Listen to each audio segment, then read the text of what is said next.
మౌనవ్రతము అంటే మాటలాడకుండా ఉండుట.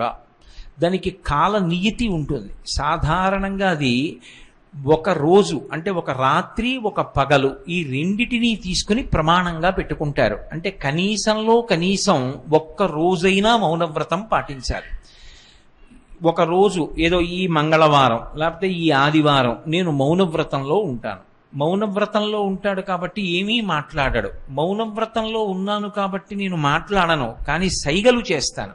మీరు కూడా సైగలు చేసి నాతో సమన్వయం కావచ్చు అనకూడదు.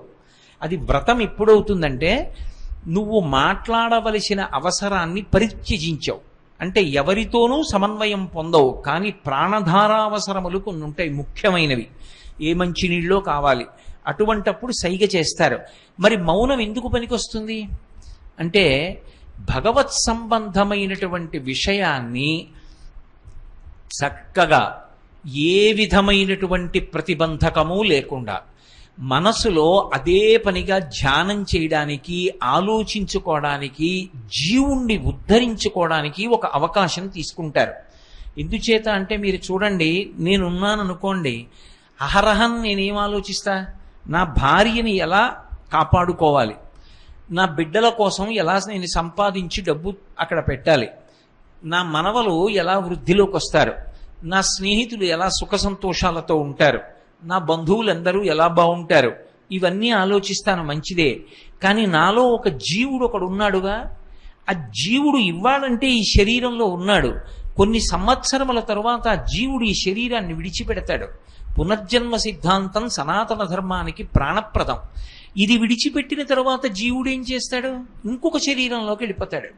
మరి ఆ శరీరంలోకి వెళ్ళిపోయిన తరువాత ఆ శరీరములో జీవుడు సుఖపడాలా దుఃఖపడాలా?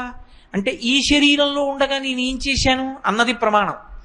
ఈ శరీరంలో ఉండగా నేను చెయ్యగలిగిన పరమపుణ్య కార్యం ఏది అంటే భగవంతుని గురించినటువంటి ఆలోచన. అసలు ఆలోచనకి ప్రతిబంధకం ఏది? మాట్లాడడం. నేను ఏదో భగవంతుడి గురించి ఆలోచిస్తున్నాను అనుకోండి, వెంటనే ఎవరో వచ్చి కోటేశ్వరారు అని ఏదో మొదలుపెట్టాడు అనుకోండి, లౌకిక వ్యవహారం, నేను ఆయనతో మాట్లాడుతున్నాను అనుకోండి, అది వ్యసనం అవుతుంది. పనున్నా లేకపోయినా ఏదో మాట్లాడుతుండడం, ఎప్పుడూ ఏదో మాట్లాడుతుండడం. భగవంతుడు మాట అన్నదాన్ని ఎందుకు ఇచ్చాడంటే పరమశక్తివంతమైన ఆయుధం భగవన్నామని చెప్పి తరించమని. అది వ్యసనమైందనుకోండి, అక్కర్లేని మాటలు ఎప్పుడూ మాట్లాడుతుంటాడు, ఉండలేడు మౌనంగా. అప్పుడు ఏమవుతుందంటే పాపాన్ని మూట కట్టుకోవడం మొదలు పెడతాడు. ఎవరో పెద్దల్ని నింద చేశాడు, అదో పెద్ద పాపమై కూర్చుంటుంది, అది అనుభవించాలి ఎప్పుడో. కాదు, మౌనంలో ఉన్నాడు. మౌనం అంటే మాట్లాడకుండా ఉండడం, అది సగం పాపాలు తగ్గిస్తుంది. ఆ రోజు ఎవ్వరి గురించి మాట్లాడలేదు కాబట్టి నిందావాక్యం పలకలేదు, సగం పాపం పోయింది. ఇక రెండవది, భగవంతుడి గురించి ఆలోచించుకోవడానికి నీకు ఒక పెద్ద అవకాశం కలిగింది. ఉత్తి రోజుల్లో నువ్వు కూర్చుని ఆలోచిస్తున్నా, ఎవరో ఏమంటే వాళ్ళు ఎవరో వచ్చారు అంటుంది భార్య, లేకపోతే నువ్వు మాట్లాడాలి, మౌనవ్రతంలో ఉన్నావు. ఆయన మౌనవ్రతంలో ఉన్నారండి అంటారు. వ్రతం చేస్తున్నాడు అనుకోండి, మధ్యలో పైకి లేచిపోమ్మని అడగరు. మౌనవ్రతంలో ఉన్నవాడితో మాట్లాడరు. ఎన్నాళ్ళు ఉంటారండి మౌనవ్రతంలో అంటారు. ఏదో ఒక వారం రోజులు ఉంటారండి, వారం రోజుల తర్వాత వస్తారు మాట్లాడడానికి. అంటే 7 రోజులు ఏం చెయ్యొచ్చు అంటే మౌనంగా ఉండి భగవంతుడి గురించి చక్కగా ఆలోచన చెయ్యొచ్చు.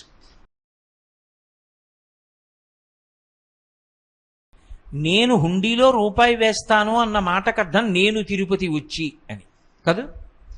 నేను తిరుపతి వెళ్ళాలి, నేను వెంకటాచలం వెళ్ళి స్వామిని దర్శించి, స్వామి నాకు కేవలము ధర్మమునందు అనురక్తిని ప్రసాదించమని ప్రార్థన చేసి ఈ రూపాయి పట్టుకెళ్ళి హుండీలో వెయ్యాలి. అప్పుడు నా మొక్కు పూర్తవుతుంది. అంతేకాని రూపాయి వేస్తానన్నాను కదండి, రూపాయి పంపించేశానుగా, నా మొక్కు ఎందుకు తీరదు అని అడక్కు. రూపాయి వేస్తాను అన్న మాటకు అర్థం నేను వచ్చి వేస్తాను అని. వేస్తాను చేస్తాను అంటే నేనే, అంతే దాని అర్థం. కాబట్టి మనమే క్షేత్రమునకు వెళ్ళాలి, వెళ్ళి ఆ మొక్కు తీర్చుకోవాలి. మొక్కినప్పుడు మీరు ఏ భాష వాడారన్నది ప్రధానం కాదు. ఎప్పుడైనా కూడా అందులో ప్రధాన ప్రయోజనం ఏది అంటే ఇక పాపము వైపునకు దృష్టి పోకుండా, ఒకసారి ఎవడు మనని ఉద్ధరించాడని అనుకుంటున్నామో వాడి దగ్గరికి వెళ్ళి ఒకసారి కృతజ్ఞత చెప్తామా చెప్పమా? మీరు ఆలోచించండి. నాకు ఏదో ఆపద వచ్చిందండి, నేను ఎవరినో అడిగాను, అయ్యా చాలా ఆపదలో పడిపోయానండి, మీరు నన్ను ఎలా అయినా ఈ ఆపద నుంచి కాపాడండి అని అడిగాను. ఆయన అన్నాడు, కోటేశ్వరరావు అది పెద్ద విషయం కాదు, నేను తప్పకుండా కాపాడతాను, మీరేం బెంగపెట్టుకోకండి అన్నాడు. ఒక 3 రోజులు పోయిన తర్వాత నాకు ఆయన కబురు చేశాడు, అయ్యా మీకు ఆపద లేదు, మిమ్మల్ని ఆపద నుంచి బయటపడేశాను, మీరు ఇప్పుడు ఏ ఇబ్బంది లేదు, సంతోషంగా ఉన్నారన్నాడు. ఇప్పుడు నేను ఓ 2 యాపిల్ పళ్ళు ఇంట్లోకి తీసి ఎవరికో ఇచ్చి పట్టుకెళ్ళి ఆయనకి ఇచ్చి చాలా సంతోషించాను, నన్ను ఆపద నుంచి బయటపడేసినందుకు ఈ 2 యాపిల్ పళ్ళు తినమను అని పంపిస్తానా? అవి 2 యాపిల్ పళ్ళే అయినా నేనే పట్టుకుని వెళ్ళి నా 2 చేతులతో ఇచ్చి సంతోషాన్ని ప్రకటన చేస్తానా? మొక్కు అన్న మాటకి వెనక ఆపద అన్న ఒక మాట ఉంది.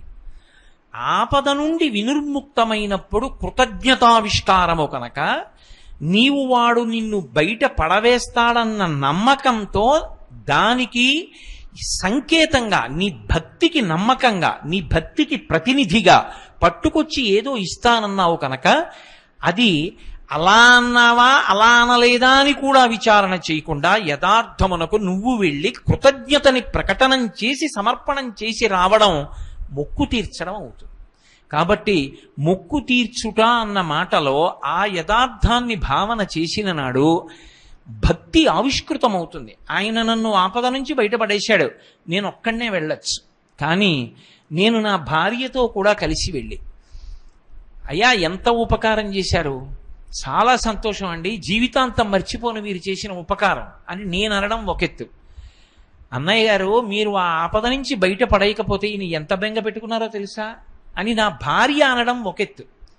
నా బిడ్డలు కూడా వచ్చి, మామయ్య గారు మీరు ఎంత సహాయం చేశారో, మా నాన్నగారు చాలా బెంగ పెట్టుకున్నారండి ఆ ఆపదకి, నేను ఈ ఆపద తట్టుకోగలనా, నేను ఎలా ఇందులోంచి బయటపడతాను, నా దగ్గర అంత డబ్బు ఎక్కడుంది, ఇంత పెద్ద కార్యం ఎలా చేయగలను అని బెంగ పెట్టుకున్నారు.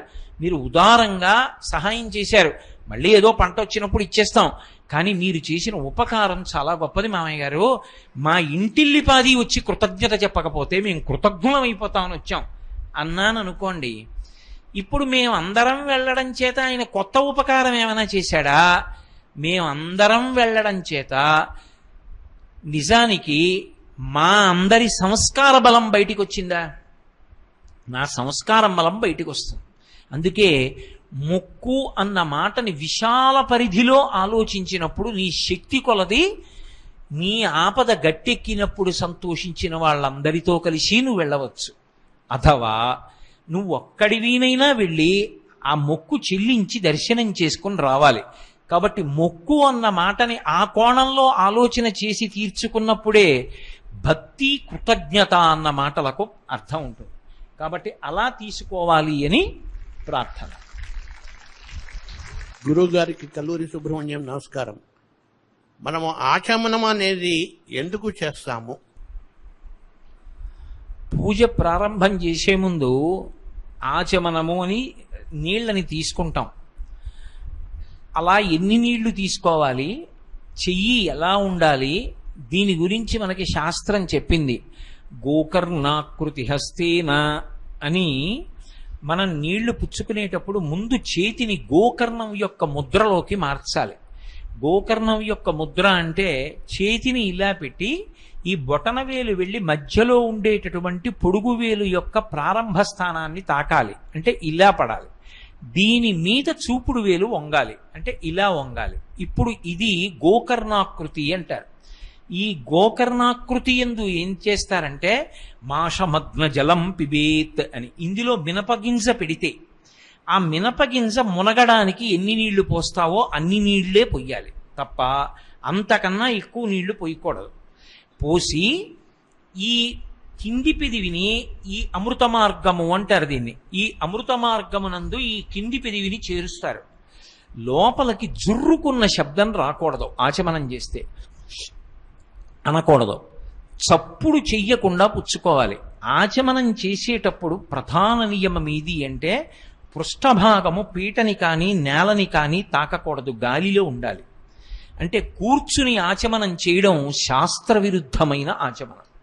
అసలు పృష్ఠభాగం తగలకూడదు. మీరు ఎప్పుడైనా కామకోటి పీఠాధిపత్యం వహించిన మహాస్వామి ఆచమనం చేసేటటువంటి విధానాన్ని చూడండి చిత్రపటాల్లో, అయితే ఆ చలన దృశ్యంగా చూపించే దాంట్లో చూడండి, 2 మోకాళ్ళు మీద కూర్చుంటారు. కూర్చుని పృష్ఠభాగం నేలకి తగలదు. ఈ 2 మోచేతులు 2 మోకాళ్ళ మధ్యలోకి వెళ్ళాలి. వెళ్ళి నీళ్లు తీసి కుడి చేతిలో వేసుకుని అప్పుడు ఇలాగే పట్టి లోపలికి పుచ్చుకుంటారు. ఆ అమృత మార్గంలోంచి లోపలికి పుచ్చుకుంటారు. పుచ్చుకునేటప్పుడు భగవన్నామ స్మరణ లేకుండా పుచ్చుకోకూడదు. ఓం కేశవాయ స్వాహ ఒక మాట, అది గుటక పడిపోయింది, లోపలికి వెళ్ళిపోయింది అన్న తర్వాత మళ్ళీ పోసుకోవాలి. ఓం నారాయణాయ స్వాహ మళ్ళీ పుచ్చుకోవాలి, మళ్ళీ గుటక పడిపోయింది. మళ్ళీ 3వ మాట పోసుకోవాలి, మళ్ళీ పుచ్చుకోవాలి. ఓం మాధవాయ స్వాహ. అప్పుడు గోవింద విష్ణు మధుసూదన త్రివిక్రమ వామన శ్రీధర హృషికేశ మిగిలిన నామాలు చెప్తాం. ఎందుకు అలా అసలు ఆచమనం అంటే దానికి ప్రధాన కారణం స్థూల సూక్ష్మ కారణ శరీరముల యందు ఉండేటటువంటి ఉద్రేకములను అలా పుచ్చుకుంటే చల్లారి అవి చల్లబడి శాంతితో ఏ విషయం గురించి మీరు ధ్యానం చేస్తున్నారో ఆలోచన చేస్తున్నారో అది చెయ్యడానికి కావలసినటువంటి బాహ్య ఆంతర శౌచమునిస్తుంది. ఆ శౌచము లేకపోతే ఆలోచన నిలబడదు. మనసు సూక్ష్మ శరీరం, అది నిలబడాలంటే ఆచమనం ఉండాలి. అందుకే ఆచమనం పూజ ప్రారంభంలోనే కాదు, ఒక రోజు మొత్తం మీద ఎన్ని మార్లో ఆచమనం చేస్తారు. ఆఖరికి లఘుశంక తీర్చుకున్నా ఆచమనం చేయమని శాస్త్రం. ఆచమనం చేస్తూనే ఉంటారు. భోజనం దగ్గర ఆచమనం, అన్నీ ఆచమనాలే. ఎందుకు అంటే ఎప్పుడూ బాహ్యాంతర శౌచాన్ని కట్టబెడుతూ ఉంటుంది. అలా ఆచమనం చేసేటప్పుడు మీరు నన్ను ఒక ప్రశ్న ఇయ్యొచ్చు, ఏమంటే రామనామం చాలా గొప్పదని చెప్తారు కదా, తారకనామం అంటారు కదా, రామనామంతో ఎందుకు పుచ్చుకోకూడదు? ఓం రామాయ నమః అని పుచ్చుకోకూడదా? కేశవాయ నమః, నారాయణాయ నమః, మాధవాయ నమః, ఈ 3 ఎందుకు అంటే దాని వెనక ఒక రహస్యం ఉంది. 84 లక్షల జీవరాశులలో స్వరపీఠిక కలిగిన ఏకైక ప్రాణి మనుష్య ప్రాణి. మనుష్యుడొక్కడికే కంఠమునందు స్వరపీఠిక ఉంటుంది. స్వరస్థానములను వేదం గుర్తించింది. నాలుక పైభాగం, నాలుక కింది భాగం, ఈ కంఠం యొక్క అంచులు, పెదవులు, లోపల ఉన్నటువంటి అంగిడి, దవడలు, ఇవన్నీ కూడా స్వరస్థానములు. ఈ స్వరస్థానముల యందు వాయువు కదిలి నాలుక చేత నొక్కబడితే అక్షరములు ఉత్పత్తి అవుతాయి. అక్షరముల యందు అనంతమైన జ్ఞానముండి వాయువునందు ప్రవేశించి ఒక వక్త చెప్పిన విషయం చెవుల గుండా శ్రోతలోకి వెళ్ళి వీడిలో ఉన్న జ్ఞానం అవతల వాడిలోకి వెడుతుంది. కాబట్టి ఇప్పుడు ఆ స్వరపేటిక చాలా గొప్పది. అదొక్కటున్నంత మాత్రం చేత మనుష్యుడు మోక్షాన్ని పొందగలడు. రామనామం ఒకటే అలవాటైపోయింది అనుకోండి, చేసిన పాపాలు కాలిపోతుంటాయి. అంటే పాపం చేసి రామనామం చెప్పమని నా ఉద్దేశ్యం కాదు. అంత గొప్పది స్వరపేటిక. ఆ స్వరపేటిక ఉంది కాబట్టి నువ్వు మంచి మాట మాట్లాడతావు, ఇతరుల యొక్క కష్టాన్ని తీరుస్తావు. మంచి మాట మాట్లాడడం అలవాటైన వాడు చేసిన పుణ్యం కన్నా మంచి పుణ్యం ఇక లోకంలో ఎవడూ చేయలేడు. అంత గొప్ప మాట ఒక్క మనుష్యునికే ఇవ్వబడింది. ఆ స్వరపేటికని జాగ్రత్తగా నిలబెట్టుకోవాలి. స్వరపేటికని నిలబెట్టుకోవాలి అంటే సున్నితమైనటువంటి యంత్ర పరికరాల్ని కాపాడడానికి అందులో కందెన వేస్తారు. అంటే నేను ఆ మాటలు వాడితే మీకు అంత బాగా అర్థం అవుతుందో అని నేను ఒక ఇంగ్లీష్ మాట వాడతాను, మీకు అర్థం అవుతుంది. లూబ్రికేట్ చేశాము అంటాం. సైకిల్ చక్రం ఉందనుకోండి, చైన్ కన్నాల నిండా కందెన వేసి, అంటే లూబ్రికెంట్ ఆయిల్ వేసి తిప్పుతాం, గిరగిరగిరగిరగిరగిరగిర తిప్పితే నూనెకి అది ఏమవుతుందంటే సాఫీగా తిరుగుతుంది. బ్రేక్ వేసే చోట కొద్దిగా గ్రీజ్ పెడతాం, అప్పుడు మెత్తగా పడుతుంది, తుప్పట్టకుండా. బ్రేక్ వేయగానే బ్రేక్ పడుతుంది. కందెన అది సున్నితంగా పనిచేసేటట్టు ఎలా చేస్తుందో యంత్రాన్ని, మినపగింజ మురిగినంత నీతితో స్వరపేటికని కాపాడతారు. స్వరపేటిక నుండి అక్షరములన్నీ కూడా ప్రధానముగా ఉత్పత్తి అయ్యేటటువంటి అక్షరములు ఈ దంతముల యొక్క వెనక భాగంలో నాలుక వెళ్ళి తగిలినప్పుడు పుడతాయి కొన్ని అక్షరాలు. ఓం కేశవాయ స్వాహ, కే కే కే అన్నప్పుడు చూడండి, నాలుక ఇలా వంగి పైన ఉన్నటువంటి దవడని నొక్కుతుంది. నొక్కితే కకారం పలుకుతుంది. క క క అన్నప్పుడు నాలుక వంగి పైన నొక్కుతుంది. నొక్కితే క. అటువంటి అక్షరాలన్నింటికీ అది స్వరస్థానం. అందుకని మనకి సనాతన ధర్మంలో గొప్పతనం ఏమిటంటే క అంటూ పుచ్చుకోరు. అసలు ఆ స్వరపేటిక పెట్టిన పరమాత్మ నామంతో మొదలు పెడతారు. అందుకని కేశవాయ స్వాహ స్వాహ అవి ఈశ్వరుడి మీద కెడుతున్నాయి. ఆ నీళ్లు ఈశ్వరుడికి కెడుతున్నాయి. లోపల ఉన్న వైశ్వానరాగ్ని మీద వేస్తున్నాను. అందుకని కే కే కే అన్నప్పుడు అక్కడ పుట్టే అక్షరాలకి స్వరపేటిక బాగా ఆ కందెన చేత పని చేయడానికి కావలసిన శక్తి పుంజుకుంటుంది. నా నా నా అన్నప్పుడు పళ్ళ వెనక భాగాన్ని నొక్కుతుంది. నా నా అన్నప్పుడు అంటే అలా పుట్టే అక్షరాలకి వీలుగా స్వరపేటికని లూబ్రికేట్ చేయడానికి నారాయణాయ స్వాహ. మళ్ళీ 2 పెదవులు కలుసుకుంటే కొన్ని అక్షరాలు వస్తాయి. వాటన్నిటికీ సంకేతంగా మ మ మ అన్నాననుకోండి, 2 పెదవులు కలవాలి. కలిస్తే తప్ప అక్షరాలు రావు. అవి పలకాలి స్వరపేటిక. అందుకని దానికి ప్రతినిధిగా మాధవాయ స్వాహ.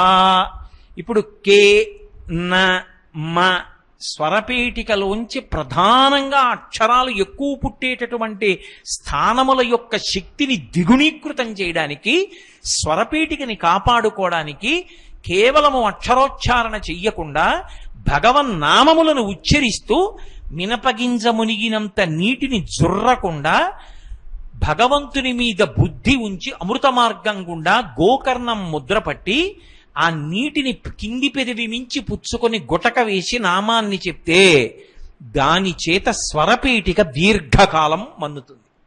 అప్పుడేమవుతుంది? స్వరపేటిక ఉంది కనుక భగవత్ సంబంధమైన నామములను బిగ్గరగా చెప్తాడు. విష్ణు సహస్రం, లలితా సహస్రం, శివ సహస్రం ఇవన్నీ చదువుకుంటాడు. ఆదిత్య హృదయం చదువుతాడు. నువ్వు ఇంట్లో పైకి చదువుతుంటే ఇంట్లో పిల్లలందరికీ అలవాటు అవుతుంది, వాళ్ళందరూ చదువుతారు. కొన్ని చదువుతుంటే ఇక పిల్లలు చదవక్కర్లా, వాళ్ళకి నోటికి వచ్చేస్తుంది. సంస్కారము ఇంట్లో ప్రవాహంగా వెళ్ళడానికి నువ్వు పైకి చెప్పాలి. ఆ పైకి చెప్పాలి అంటే దానికి స్వరపేటికని కాపాడుకోవాలి. స్వరపేటికని కాపాడుకోవడానికి భగవత్ సంబంధమైన నామములే తీసుకుని దాన్ని ఉపయోగించి పూజ ప్రారంభం చేసే ముందు దానికి కందెన పెడతారు. పెట్టి నువ్వు బాగా నిలబడి నాకు ఉపయోగపడు అని చెప్పడానికి ఆచమనం చేస్తారు. అందుకని బాహ్యంలో ఆచమనం స్థూల సూక్ష్మ కారణ శరీరముల యందుండేటటువంటి ఉద్వేగమును పోగొట్టి తాపోపశాంతినిస్తుంది. ఒక్కొక్కసారి ఆచమనం స్నానమునకు తుల్యమవుతుంది. ఆచమనం బాహ్యాంతర శౌచాన్ని ఇవ్వడానికి వైదికమైనటువంటి ఉపకారాన్ని చేస్తుంది. అదే ఆచమనం స్వరపేటికని కాపాడుతుంది, భగవన్నామాన్ని పలికిస్తుంది. రామనామం ఎందుకు ఉపయోగించలేదన్న విషయం మీరు చెప్పలేదు అంటారు. ఆచమనంలో రామనామం చెప్పమంటే ఒకసారి చెప్పి వదిలేస్తాడేమో. రామనామం ఒకసారి చెప్పి వదిలేది కాదు. ఆ నామాలతో నువ్వు స్వరపేటికని నిలబెట్టుకున్నది రామనామం చెప్పడానికి. అందుకని రామనామం ఒకసారి చెప్పి వదలడానికి కాదు కాబట్టి ఆచమనంలోకి తీసుకోలేదు. కాబట్టి అంత గొప్పది ఆచమన ప్రక్రియ. వైదికమైనటువంటి ఉపచారములలో భగవదారాధన యందు సనాతన ధర్మంలో ఆచమనము అన్నదానికి అంత శక్తి ఉంది. ఈశ్వరుడికి కూడా ఉద్వేగం ఉంటుంది. ఎక్కడ ఏ రాక్షస సంహారం చేశాడో, ఏ భక్తుడి జోలికొచ్చిన వాళ్ళ పీచ మణిచి వచ్చాడో ఆయన ఊగిపోతుంటాడు ఒక్కొక్కసారి. అప్పుడు అయ్యా నేను అలాంటి వాడిని కాను, పూజ చేసుకోవడానికి వచ్చాను, ప్రశాంతపడు. ఆయనకి ఆచమనం.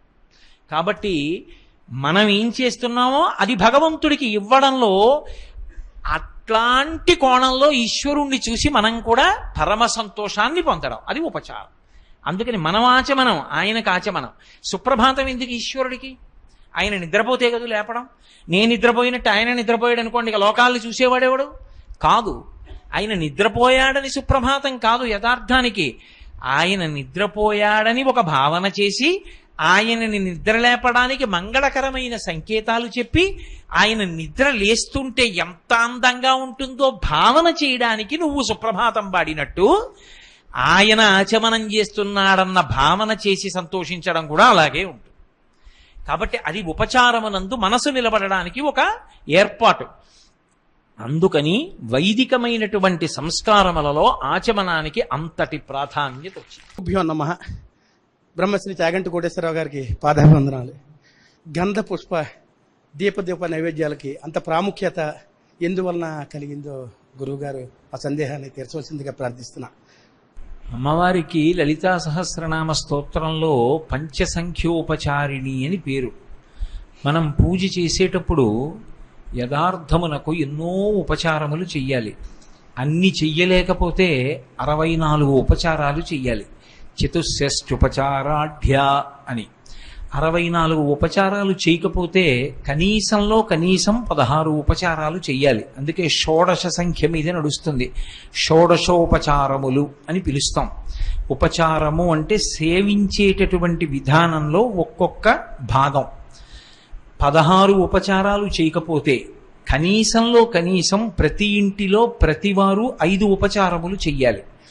ఆ 5 ఉపచారములు కూడా చెయ్యలేదనుకోండి, భగవంతుడికి జీవితం కృతజ్ఞతతో కూడుకున్నటువంటి జీవితం అయిపోతుంది. ఆ 5 ఉపచారములే గంధ పుష్ప ధూప దీప నైవేద్యములు. గంధానికి, పుష్పానికి, ధూపానికి, దీపానికి, నైవేద్యానికి, ఈ 5టికి పూజలో అంత శక్తి రావడానికి, ఈ 5 పదార్థాలు ఉపయోగించడానికి, ఈ 5 ఉపచారాలు చెయ్యడానికి వెనక ఒక పెద్ద శాస్త్రీయమైనటువంటి అవగాహన ఉంది. మనకి పంచ జ్ఞానేంద్రియములు అని ఉంటాయి. కన్ను, ముక్కు, చెవి, నాలుక, అలాగే చర్మము. ఈ 5 జ్ఞానేంద్రియాలు. ఈ 5 జ్ఞానేంద్రియములు పని చెయ్యట్లేదనుకోండి, పని చెయ్యట్లేదు అంటే కొంచెం జాగ్రత్తగా అర్థం చేసుకోవాలి. కన్ను ఉంది, కళ్ళు ఎలా ఉన్నాయో అలాగే ఉన్నాయి 2 కళ్ళు, కానీ చూడవు. 2 చెవులు ఉన్నాయి, ఏవి వినవు. 2 ముక్కు రంధ్రములు ఉన్నాయి, ఊపిరి తీయడం వినా వాసన చూడ్డానికి పనికిరాదు. నాలుక ఉంది, రుచి చెప్పదు. చర్మం ఉంది, స్పర్శ చెప్పదు. ఇప్పుడు ఈ 5టికి ఉన్న శక్తులు కానీ పనిచేయడం మానేశాయి అనుకోండి, ఇక సుఖము దుఃఖము అని 2 మాటలు ఉండవు. దుఃఖము వదిలేయండి, అసలు సుఖము అనేటటువంటి మాట ఇక జీవితంలో ఏమీ ఉండదు. కళ్ళు లేవు, ఏం చూస్తాడు? దేవాలయం చూడడు, శిఖరం చూడడు, ధ్వజస్తంభం చూడడు, తన భార్యని చూడడు, తల్లిదండ్రుల్ని చూడడు, బిడ్డల్ని చూడడు, ఎవ్వరినీ చూడలేడు. చెవులు లేవు, వీణానాదం ఉంది, వినలేడు. మనవడు వచ్చి తాతా అని పిలిచాడు, వినపడదు. ఎవరో రామాయణం చెప్తున్నారు, వినలేడు. చిలుక పలికింది, వినలేడు. దేవాలయంలో గంట మోగింది, వినపడదు. ఏం సుఖం ఉంది? ఇంకా వాసన చెప్పదు ముక్కు, కాబట్టి అది పుష్పం తీసుకొచ్చి ముక్కు దగ్గర పెట్టినా ఒకటే, కుక్క కళేబరం నుంచి వచ్చినటువంటి వాసనైనా ఒకటే. కాబట్టి ఇప్పుడు సుఖం ఏమీ లేదు ముక్కుతోటి. చెవులు లేవు, వినపడదు. నాలుకకి రుచి చెప్పే శక్తి లేదు. నిప్పు కడికి తీసుకొచ్చి నాలుక మీద పెట్టండి, తెలియదు. తిరుపతిలో శ్రీవారికి నైవేద్యం చేసినటువంటి లడ్డు తీసుకొచ్చి నాలుక మీద పెట్టండి, తెలియదు. కడుపు నిండాలి కాబట్టి తినేస్తాడు. చర్మానికి స్పర్శ తెలియదు. భార్య ముట్టుకున్నా, కొడుకు ముట్టుకున్నా, కూతురు ముట్టుకున్నా, గురువుగారు ముట్టుకున్నా, ఎవరు ముట్టుకున్నా ఆ స్పర్శ అనుభవించలేడు. కాబట్టి సుఖాలు లేవు. ఈ 5 ఇంద్రియాలు పనిచేయకపోతే అసలు మనిషి జీవితంలో కాదు, ఏ జీవికి కూడా సుఖము అన్న మాట ఇంకా ఏవీ లేవు, ఆగిపోతాయి. ఈ 5టిలో ఇంత సున్నితమైన కంటిని నిర్మించి దానికి చూసే శక్తినిచ్చిన వాడు ఒకడు ఉన్నాడు. వాడు దాన్ని నిర్మాణం చేసింది. అది బడలిపోతే దానికి రాత్రి రెప్ప మూత వేసి నిద్రాకాలిక సుఖాన్నిచ్చి తెల్లవారేటప్పటికి మళ్ళీ శక్తి పొందేట్టుగా చేస్తున్నవాడు ఒకడు ఉన్నాడు. అలాగే చెవి లోపల కర్ణభేరి అని సున్నితమైనటువంటి పరికరాన్ని ఉంచి వినడానికి వీలుగా శక్తిని కల్పించిన వాడొకడు ఉన్నాడు. వాడి వలన ఈ సుఖాలన్నీ అనుభవిస్తున్నాం. చర్మానికి పైనుంచి కింద వరకు స్పర్శ పెట్టాడు కాబట్టి మనవడొచ్చి ముట్టుకుంటే, కొడుకొచ్చి ముట్టుకుంటే, గురువుగారు వచ్చి ముట్టుకుంటే, శిష్యుడొచ్చి ముట్టుకుంటే సుఖానుభూతిని పొందుతున్నాడు. ఇప్పుడు ఇవన్నీ ఇచ్చిన వాడొకడు ఉన్నాడు. వాడు మన మాంసనేత్రానికి కనపడతాడా కనపడడా వేరు విషయం. కానీ వాడొకడు ఉన్నాడు. వాడు బడలిపోయిన ఇంద్రియాలకి మళ్ళీ తెల్లవారేటప్పటికే శక్తినిస్తున్నాడు. ఇస్తున్నాడు కాబట్టి 5 ఇంద్రియాలతో మళ్ళీ సుఖాలు అనుభవిస్తున్నాం. ఏ ఒక్కడు మన కంటికి కనపడకపోయినా మళ్ళీ 5 జ్ఞానేంద్రియాలకి శక్తినిస్తున్నాడో వాడికి కృతజ్ఞత చెప్పి ఇంద్రియములను వాడుకుంటాం. సనాతన ధర్మంలో ఎవడు మన కంటికి కనపడకపోయినా మన వెనక ఉండి మన ఇంద్రియముల అన్నిటికీ కూడా శక్తినిచ్చి కాపాడుతున్నాడో వాడికి కృతజ్ఞతను చెప్పడానికే ఉపచారము చేయుట అని పేరు. వాడు కన్నులిచ్చాడు కాబట్టి కంటితో చూస్తాం, కంటితో చూసి ఆనందించడానికి మనకి అనుగ్రహించాడు కాబట్టి దీపం పెట్టి ఉపచారం చేసి కృతజ్ఞత చెప్తాం. ఈశ్వరా, నాకు వెలుగు ఎలా ఇచ్చావో ఆ వెలుగు నీ యందుంచి వెలుగులకు వెలుగైన నీకు నమస్కరిస్తున్నాను. ఈశ్వర, నాకు ముక్కు ఇచ్చావు, ఆ ముక్కుకి వాసన చూసే శక్తి ఉంది, అందుకే నేను వివిధ రకములైనటువంటి పరిమళాల్ని ఆఘ్రాణించి సుఖాలు పొందుతున్నాను. దీనికి కృతజ్ఞతగా నీకు ధూపం వేస్తున్నాను. అలాగే నాకు నాలుకిచ్చావు, ఒక్క తీపిలో ఎన్ని మళ్ళీ తీపులున్నాయో, ఒక్క లడ్డూ తీపే కాదు, బూందీ లడ్డు ఒక తీపి, తొక్కుడు లడ్డు ఒక తీపి, ఏదో ఖర్జూరాది ఫలాలతో చేసినటువంటి లడ్డు ఒక తీపి, ఇన్ని రకాల తీపిగా ఉండే పదార్థాలు తింటున్నాను. అలా తిన్న పదార్థాలలో ఉన్నటువంటి తీపిని తెలుసుకోగలిగినటువంటి రసాంకురములను నాలుక మీద ఉంచావు. నువ్వు నాకు ఇన్ని సుఖాలు అనుభవించడానికి అవకాశం ఇచ్చావు నాలుక ద్వారా.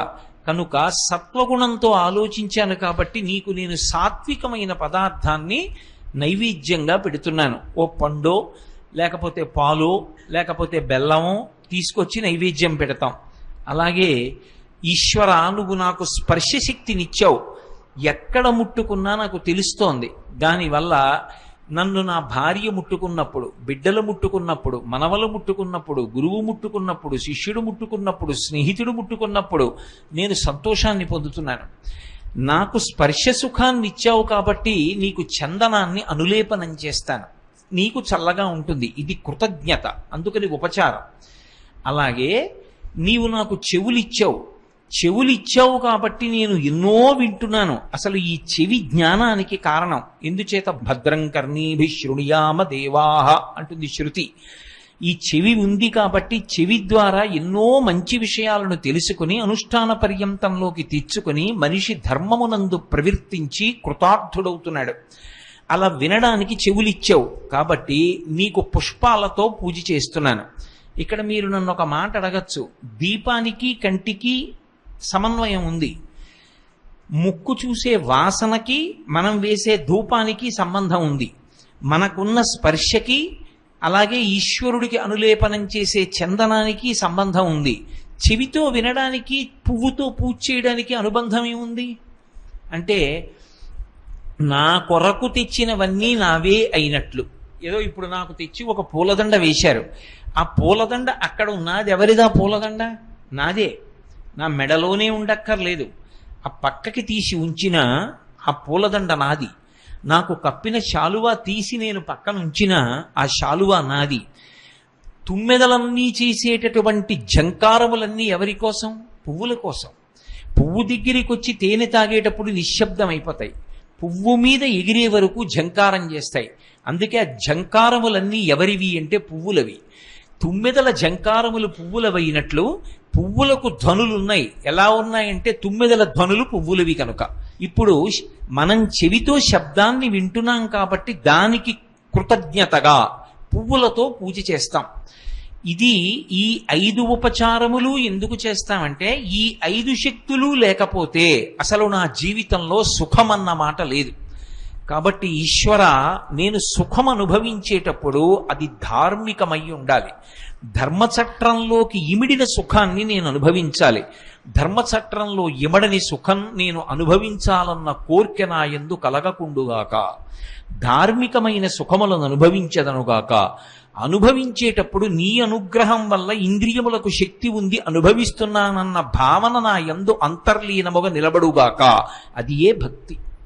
కాబట్టి ఈ 5 పదార్థాలకి 5 ఉపచారాలకి అంత శక్తి అంత పవిత్రత కలగడానికి కారణం మన యొక్క సమస్త సుఖములకు ప్రతినిధులుగా ఉన్నటువంటి 5 జ్ఞానేంద్రియముల యొక్క శక్తులను ఇచ్చిన ఈశ్వరుడికి కృతజ్ఞతా భావన ఆవిష్కరించేటప్పుడు ఈ పదార్థములే ఉపయుక్తములవుతాయి.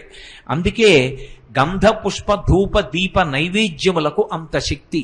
పూజ దగ్గరికి వచ్చేటప్పటికి పుష్పార్చనలో చేస్తే 108 పూలు, లేకపోతే 1000 పూలు. 108 నామాలన్నా ఉంటాయి, 1000 నామాలన్నా ఉంటాయి. ఏమి మధ్యలో ఎన్నో అంకెలు ఉన్నాయిగా 108కి 1000కి మధ్యలో ఎందుకు వాడకూడదు అంటే, ఈ సమస్త జగత్తు పుట్టినప్పుడు కానీ వెళ్ళిపోయినప్పుడు కానీ నక్షత్రాన్ని చూస్తారు. ఏ నక్షత్రంలో పుట్టాడు అన్నదాన్ని బట్టి జాతకం వేస్తారు. ఏ నక్షత్రంలో శరీరం వదిలిపెట్టేశాడు అన్నదాన్ని బట్టి ఆ తరువాతి కార్యక్రమాన్ని నిర్ణయం చేస్తారు. నక్షత్రం ప్రధానం. మనకి 27 నక్షత్రాలు, ఒక్కొక్క నక్షత్రానికి 4 పాదాలు. 27 × 4 108. అంటే ఈ సమస్త జగత్తు ఎందులో పుట్టింది? 108 నక్షత్ర పాదాల్లో పుట్టింది. 108 నక్షత్ర పాదములలో పుట్టినటువంటి 2 కాళ్ళు కలిగిన జంతువులతో మొదలుపెట్టి నేను నాలా 2 కాళ్ళు 2 చేతులు ఉన్నటువంటి సమస్త ప్రాణికోటి, ఈ జగత్తంతా కూడా 108 నక్షత్ర పాదాల్లోనే వచ్చింది. కాబట్టి అందరూ సుఖమును అనుభవించెదరుగాక. వీడు సుఖంగా ఉండాలి, వాడు సుఖంగా ఉండకూడదు అన్న భావన ఉండదు. అది విశాల హృదయం. అందుకని 108 నామాలతో పూజ. భక్తి పారవస్యం కలిగి 108 నామాల దగ్గర ఆపలేకపోతే అప్పుడు 1000. 1000కి సంస్కృతంలో సహస్రం అని పేరు. సహస్రం అంటే అనంతం, దానికి ఇక లెక్క లేదు. అప్పుడు విశేషమైన ఆనందానుభవాన్ని పొందుతున్నాడు. భగవంతుడిని అన్ని నామాలతో పిలిస్తే తప్ప తృప్తి కలగలేదు అంటే సహస్రనామాలతో పూజ చేస్తారు. అందుకని గంధపుష్ప ధూపదీప నైవేద్యములకు ఉపచారముల యందు విశేషమైనటువంటి ప్రశస్తి కలిగింది. పూజ్యశ్రీ గురువు గారికి పాదావందనం చేస్తూ, ఈ క్రతువు ఎరుగనేటువంటిది ఏ వ్రతము ఉపాసనకి సులభమో మరియు దాని యొక్క అవసరం గురించి కాస్త వివరిస్తారని కోరుకుంటున్నాను. మంచి మాట. క్రతువు లేని వ్రతం, ఏ వ్రతం చెయ్యండి క్రతువు ఉంటుంది. వరలక్ష్మీ వ్రతం, వినాయక వ్రతం, ఏ వ్రతం చేసినా ఏదో ఒక మూర్తిని ప్రతిష్ఠ చేయడం, ఏవో కొన్ని మంగళద్రవ్యాలు తీసుకురావడం, కలశస్థాపన చేయడం, పూజ చేయడం, కథ చదవడం, ప్రసాదాన్ని వినియోగం చేయడం, ఇవన్నీ ఉంటాయి. క్రతువు లేని వ్రతం అంటే బాహ్యంలో ఏ క్రతువు ఉండకూడదు, కానీ వ్రతం ఉండాలి. ఆ వ్రతం భగవంతుణ్ణి చేరుకోవడానికి సులువైనదై ఉండాలి. అటువంటి వ్రతం ఏది? అది ప్రశ్న. ఆ వ్రతం మౌనవ్రతం. మనకి సనాతన ధర్మంలో అత్యంత ప్రధానమైనటువంటి వ్రతాలలో ఒకటిగా చెప్పబడిన వ్రతం ఏది అంటే మౌనవ్రతం. మౌనవ్రతము అంటే మాటలాడకుండా ఉండుట.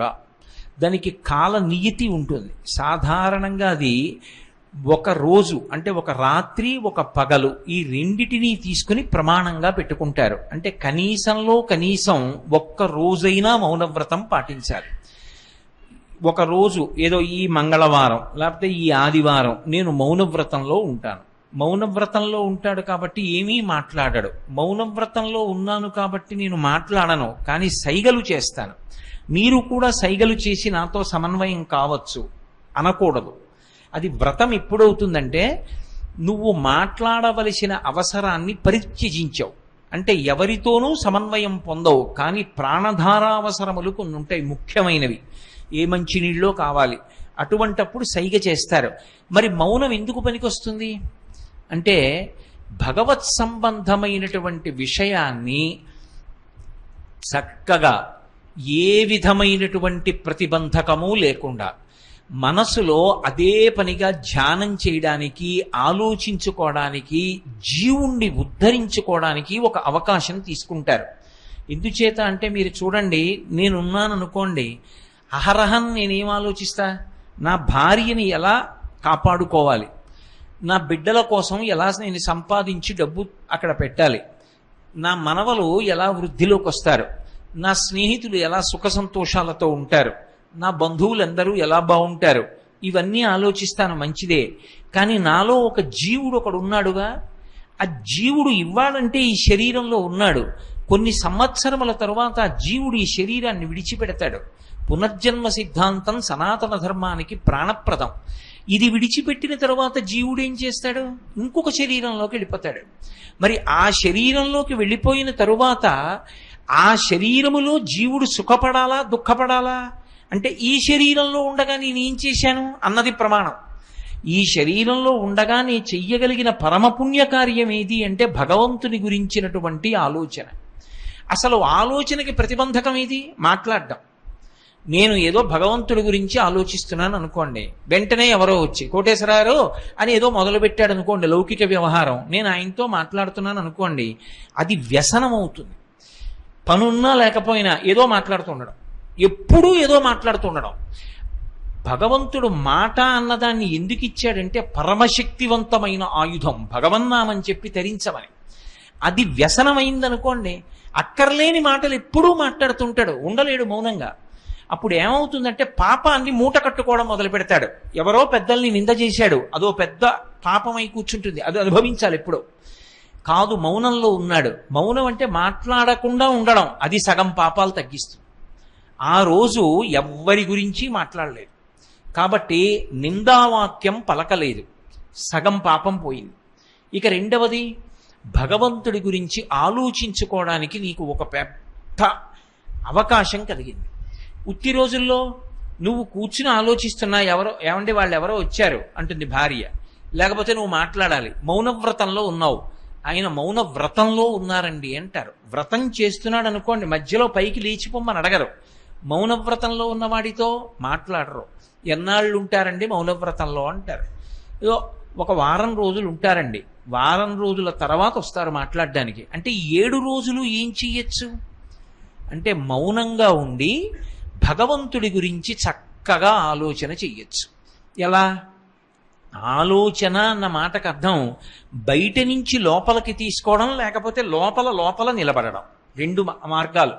బయట నుంచి లోపలికి తీసుకోవాలనుకోండి, ఏమీ అక్కర్లేదు. రేపు నేను మౌనవ్రతం చేస్తాను అనుకుంటే మీ దగ్గర ఉన్న మంచి మంచి పుస్తకాల్లో ఉన్నటువంటి చిత్రపటాలు తీసి అక్కడ పెట్టుకుని మీరు ఒక్కొక్క మూర్తిని బాగా చూస్తున్నారనుకోండి, ఎవరూ మిమ్మల్ని మాట్లాడించరు, మీకు ప్రతిబంధకం కలిగేటట్టుగా ఏ శబ్దం చేయరు.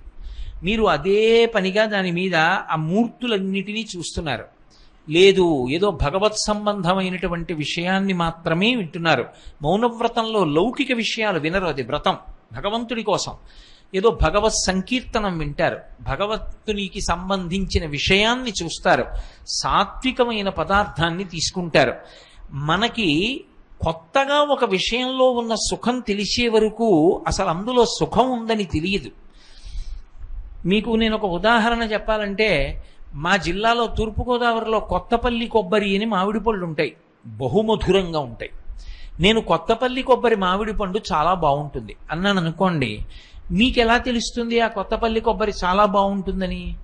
ఓహో బాగుంటుంది, ఇలా ఉందనుకుంటారు. నేను పండు తెచ్చి మీకు ఇచ్చాను అనుకోండి, మీరు తిన్నారనుకోండి, ఓ ఇంతకు ముందు నేను తిన్న అన్ని మామిడి పళ్ళ కన్నా కొత్తపల్లి కొబ్బరి మామిడి పండు యొక్క రుచి చాలా ఎక్కువ అని తెలుసుకుంటారు. పుట్టిన దగ్గర నుంచి మాట్లాడడమే తప్ప మాట్లాడకుండా ఉండడం మనకు అలవాట్లేదు. ఇప్పుడు ఒక్కరోజు మాట్లాడకుండా ఉండి భగవంతుని వైపు మనసు పెట్టాడనుకోండి, అసలు భగవంతుని వైపు మనసు పెట్టడంలో, మౌనవ్రతం చేయడంలో ఉన్నటువంటి సంతోషం ఏమిటో మనసు రుచి పట్టుకుంటుంది. పట్టుకుందనుకోండి, నెలకి 1 రోజు చేస్తాను అన్నవాడు కాదు, 2 పక్షాలలో ఒక్కొక్క రోజు చేస్తానంటాడు. ఇప్పుడు ఏం జరుగుతోంది? ఆత్మోద్ధరణం అవుతోంది. పైగా మౌనంగా ఉండి ప్రశాంతంగా ఉండడం అనేటటువంటిది అందరికీ అలవాటైందనుకోండి, దేశంలో సగం సమస్యలు దానివల్లే తగ్గిపోతాయి. అసలు అన్నిటికీ పెద్ద కారణం ఎక్కడుంటుంది అంటే మాట్లాడడంలోనే ఉంటుంది. ఆ మాట్లాడడం అంత తేలికైన విషయం కాదు. అందరికీ శాంతికారకమై అందరి యొక్క ఉద్ధరణకు హేతు అయిన మాట మాట్లాడడం ఒకెత్తు, మాటల చేత దేవతలు మందన చేసి వరంబులిత్తురున్, మాటల చేత దేవతలు ప్రీతి పొందుతారు. అదే మాట జిహ్వాగ్రే వర్తతే లక్ష్మి, జిహ్వాగ్రే మిత్రబాంధవాహ, జిహ్వాగ్రే బంధనం ప్రాప్తి, జిహ్వాగ్రే మరణం ధ్రువం. అనకూడని మాట నోటి వెంట వస్తే ఇబ్బందులు తీసుకొస్తుంది. అందుకే మాటని నియంత్రించుకోవడం ఎలా, ఆ మౌనంలో ఎంత సంతోషం ఉన్నది అర్థమవుతుంది. 2, అపురూపమైనటువంటి వరం మనుష్య జన్మకి స్వరపేటిక, దానికి కొంత విశ్రాంతి లభిస్తుంది. అన్నిటినీ మించి భగవత్ సన్నిధానంలో కూర్చోడానికి అలవాటు పడుతుంది. రామకృష్ణ పరమహంస మాటల్లో చెప్పాలి అంటే, ఆయన దగ్గర ఒక నెమలి తిరుగుతుండేది. ఒకానొకప్పుడు ఒక సాధకుడు ఏం చేశాడంటే సాయంకాలం 4 గంటల వేళ ఆయనకి నల్లమందు తినే అలవాటు ఉండేది. ఓ నల్లపూసంత నల్లమందు గింజ ఒకటి అక్కడ పెట్టాడు. పెట్టి దాన్ని పిలిచి తినమన్నాడు. ముందు నెమలి వచ్చి తినలేదు, తర్వాత నల్లమందు తింది. తిన్న తరువాత మరునాడు సాయంకాలం 4 అయ్యేటప్పటికి దానికి ఆ నల్లమందు పెడితే బాగుండని మళ్ళీ వచ్చింది ఆ సాధకుడి దగ్గరికి. మళ్ళీ ఓ పూసంత పెట్టాడు. ఆ నెమలి ఒక 2 నెలల తరువాత 4 అయ్యేటప్పటికి నల్లమందు పెట్టకపోతే చచ్చిపోయే స్థితికి వచ్చింది. మెల్లిగా అది వ్యసనం. కానీ మౌనవ్రతానికి ఒకసారి అలవాటు పడడం మొదలు పెడితే మానసికమైనటువంటి పూజ చేయడం అలవాటైపోతుంది, ధ్యానం అలవాటు అవుతుంది, మనసు పరిశుద్ధమవుతుంది, భగవంతుడిచ్చిన వాక్కు ఎంత గొప్పదో అర్థమవుతుంది. అందుకే అన్ని వ్రతములలోకి ఏ విధమైనటువంటి క్రతువు లేకుండా చేసేటటువంటి వ్రతం భగవంతుణ్ణి చేరుకోవడానికి చాలా తేలికగా మార్గాన్ని చూపించేటటువంటి వ్రతం. ఇది నాకు చేయడానికి శక్తి ఎక్కడుందండి అని అనవలసిన అవసరం లేని వ్రతం మౌనవ్రతం ఒక్కటే. అందుకే మహాత్ములైన వాళ్ళందరూ జీవితంలో మౌనవ్రతం పాటించారు. వారు నోరు విప్పితే చాలు ఇలా ఒడిసి పట్టుకోవడానికి కొన్ని కోట్ల మంది ఎదురు చూసే రోజుల్లో కంచికామకోటి పీఠాధిపత్యం వహించిన మహాపురుషులు చంద్రశేఖరేంద్ర సరస్వతి మహాస్వామి ప్రయత్నపూర్వకంగా మౌనవ్రతంలోకి వెళ్ళిపోయేవారు. వెళ్ళిపోయి మళ్ళీ కొన్నాళ్ల తర్వాత మౌనవ్రతాన్ని విడిచిపెట్టేవారు. దాని చేత ఆరోగ్యం కూడా బాగుంటుంది. అందుచేతనే అన్నింటికన్నా చాలా గొప్ప విభవాన్ని ఇవ్వగలిగినటువంటి వ్రతం మౌనవ్రతం. ఆ మౌనవ్రతాన్ని పాటించి అందరూ కూడా ఈశ్వరానుగ్రహాన్ని పొందమని శాస్త్రవాక్కు. మంచి ప్రశ్న అడిగారు. శ్రీ గురుభ్యో నమః. పూజ ప్రారంభించే ముందు ముక్కు పట్టుకోమంటారు ఎందుకండి? మంచి ప్రశ్న. పూజ ప్రారంభం చేసే ముందు నేను చూస్తున్నాను చాలా చోట్ల ముక్కు పట్టుకోండి అంటారు, కానీ అది తప్పు. అది అలా ముక్కు పట్టుకోండి అన్న మాట అసలు ప్రయోగమే చేయకూడదు. ముక్కు పట్టుకోవడం, మూతి పట్టుకోవడం అలాంటివి ఉండవు పూజల్లో. ముక్కు పట్టుకోవడం అంటే ఎవరి ముక్కు పట్టుకోవడం? నీ ముక్కు నువ్వు పట్టుకోవడం ఎందుకు? ఎక్కడికి పారిపోతుంది అది? పూజలో ముక్కు పారిపోతుందని ఏం లేదు. కానీ ముక్కు పట్టుకోవడం అన్న మాటే వాడకూడదు. అది ప్రాణాయామం.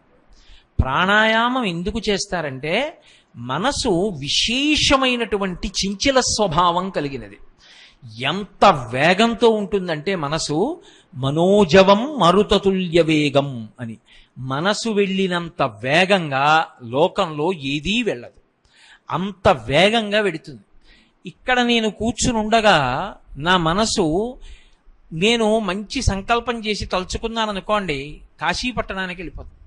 నేను ఇప్పుడు ఇక్కడ ఇలా కూర్చుని ఉండగా కళ్ళు మూసుకుని, అబ్బా ఈ సమయానికి వెంకటాచలంలో స్వామివారు ఉభయనాంచారులతో ఊయలు లూగుతూ ఉంటాడు. ఆయనకి పురంధరదాస్ గారి కీర్తనలు, అన్నమాచార్యుల వారి కీర్తనలు వినిపిస్తూ ఉంటారు. నా తండ్రి ఊగుతూ ఉంటే ఆ ఆర్జిత సేవలో ఉన్న వాళ్ళందరూ ముందు కూర్చుని ఉండి ఉంటారు అని నేను భావన చేస్తున్నాను అనుకోండి, నా ప్రమేయం లేకుండా మనసు తిరుపతి వెళ్ళిపోతుంది.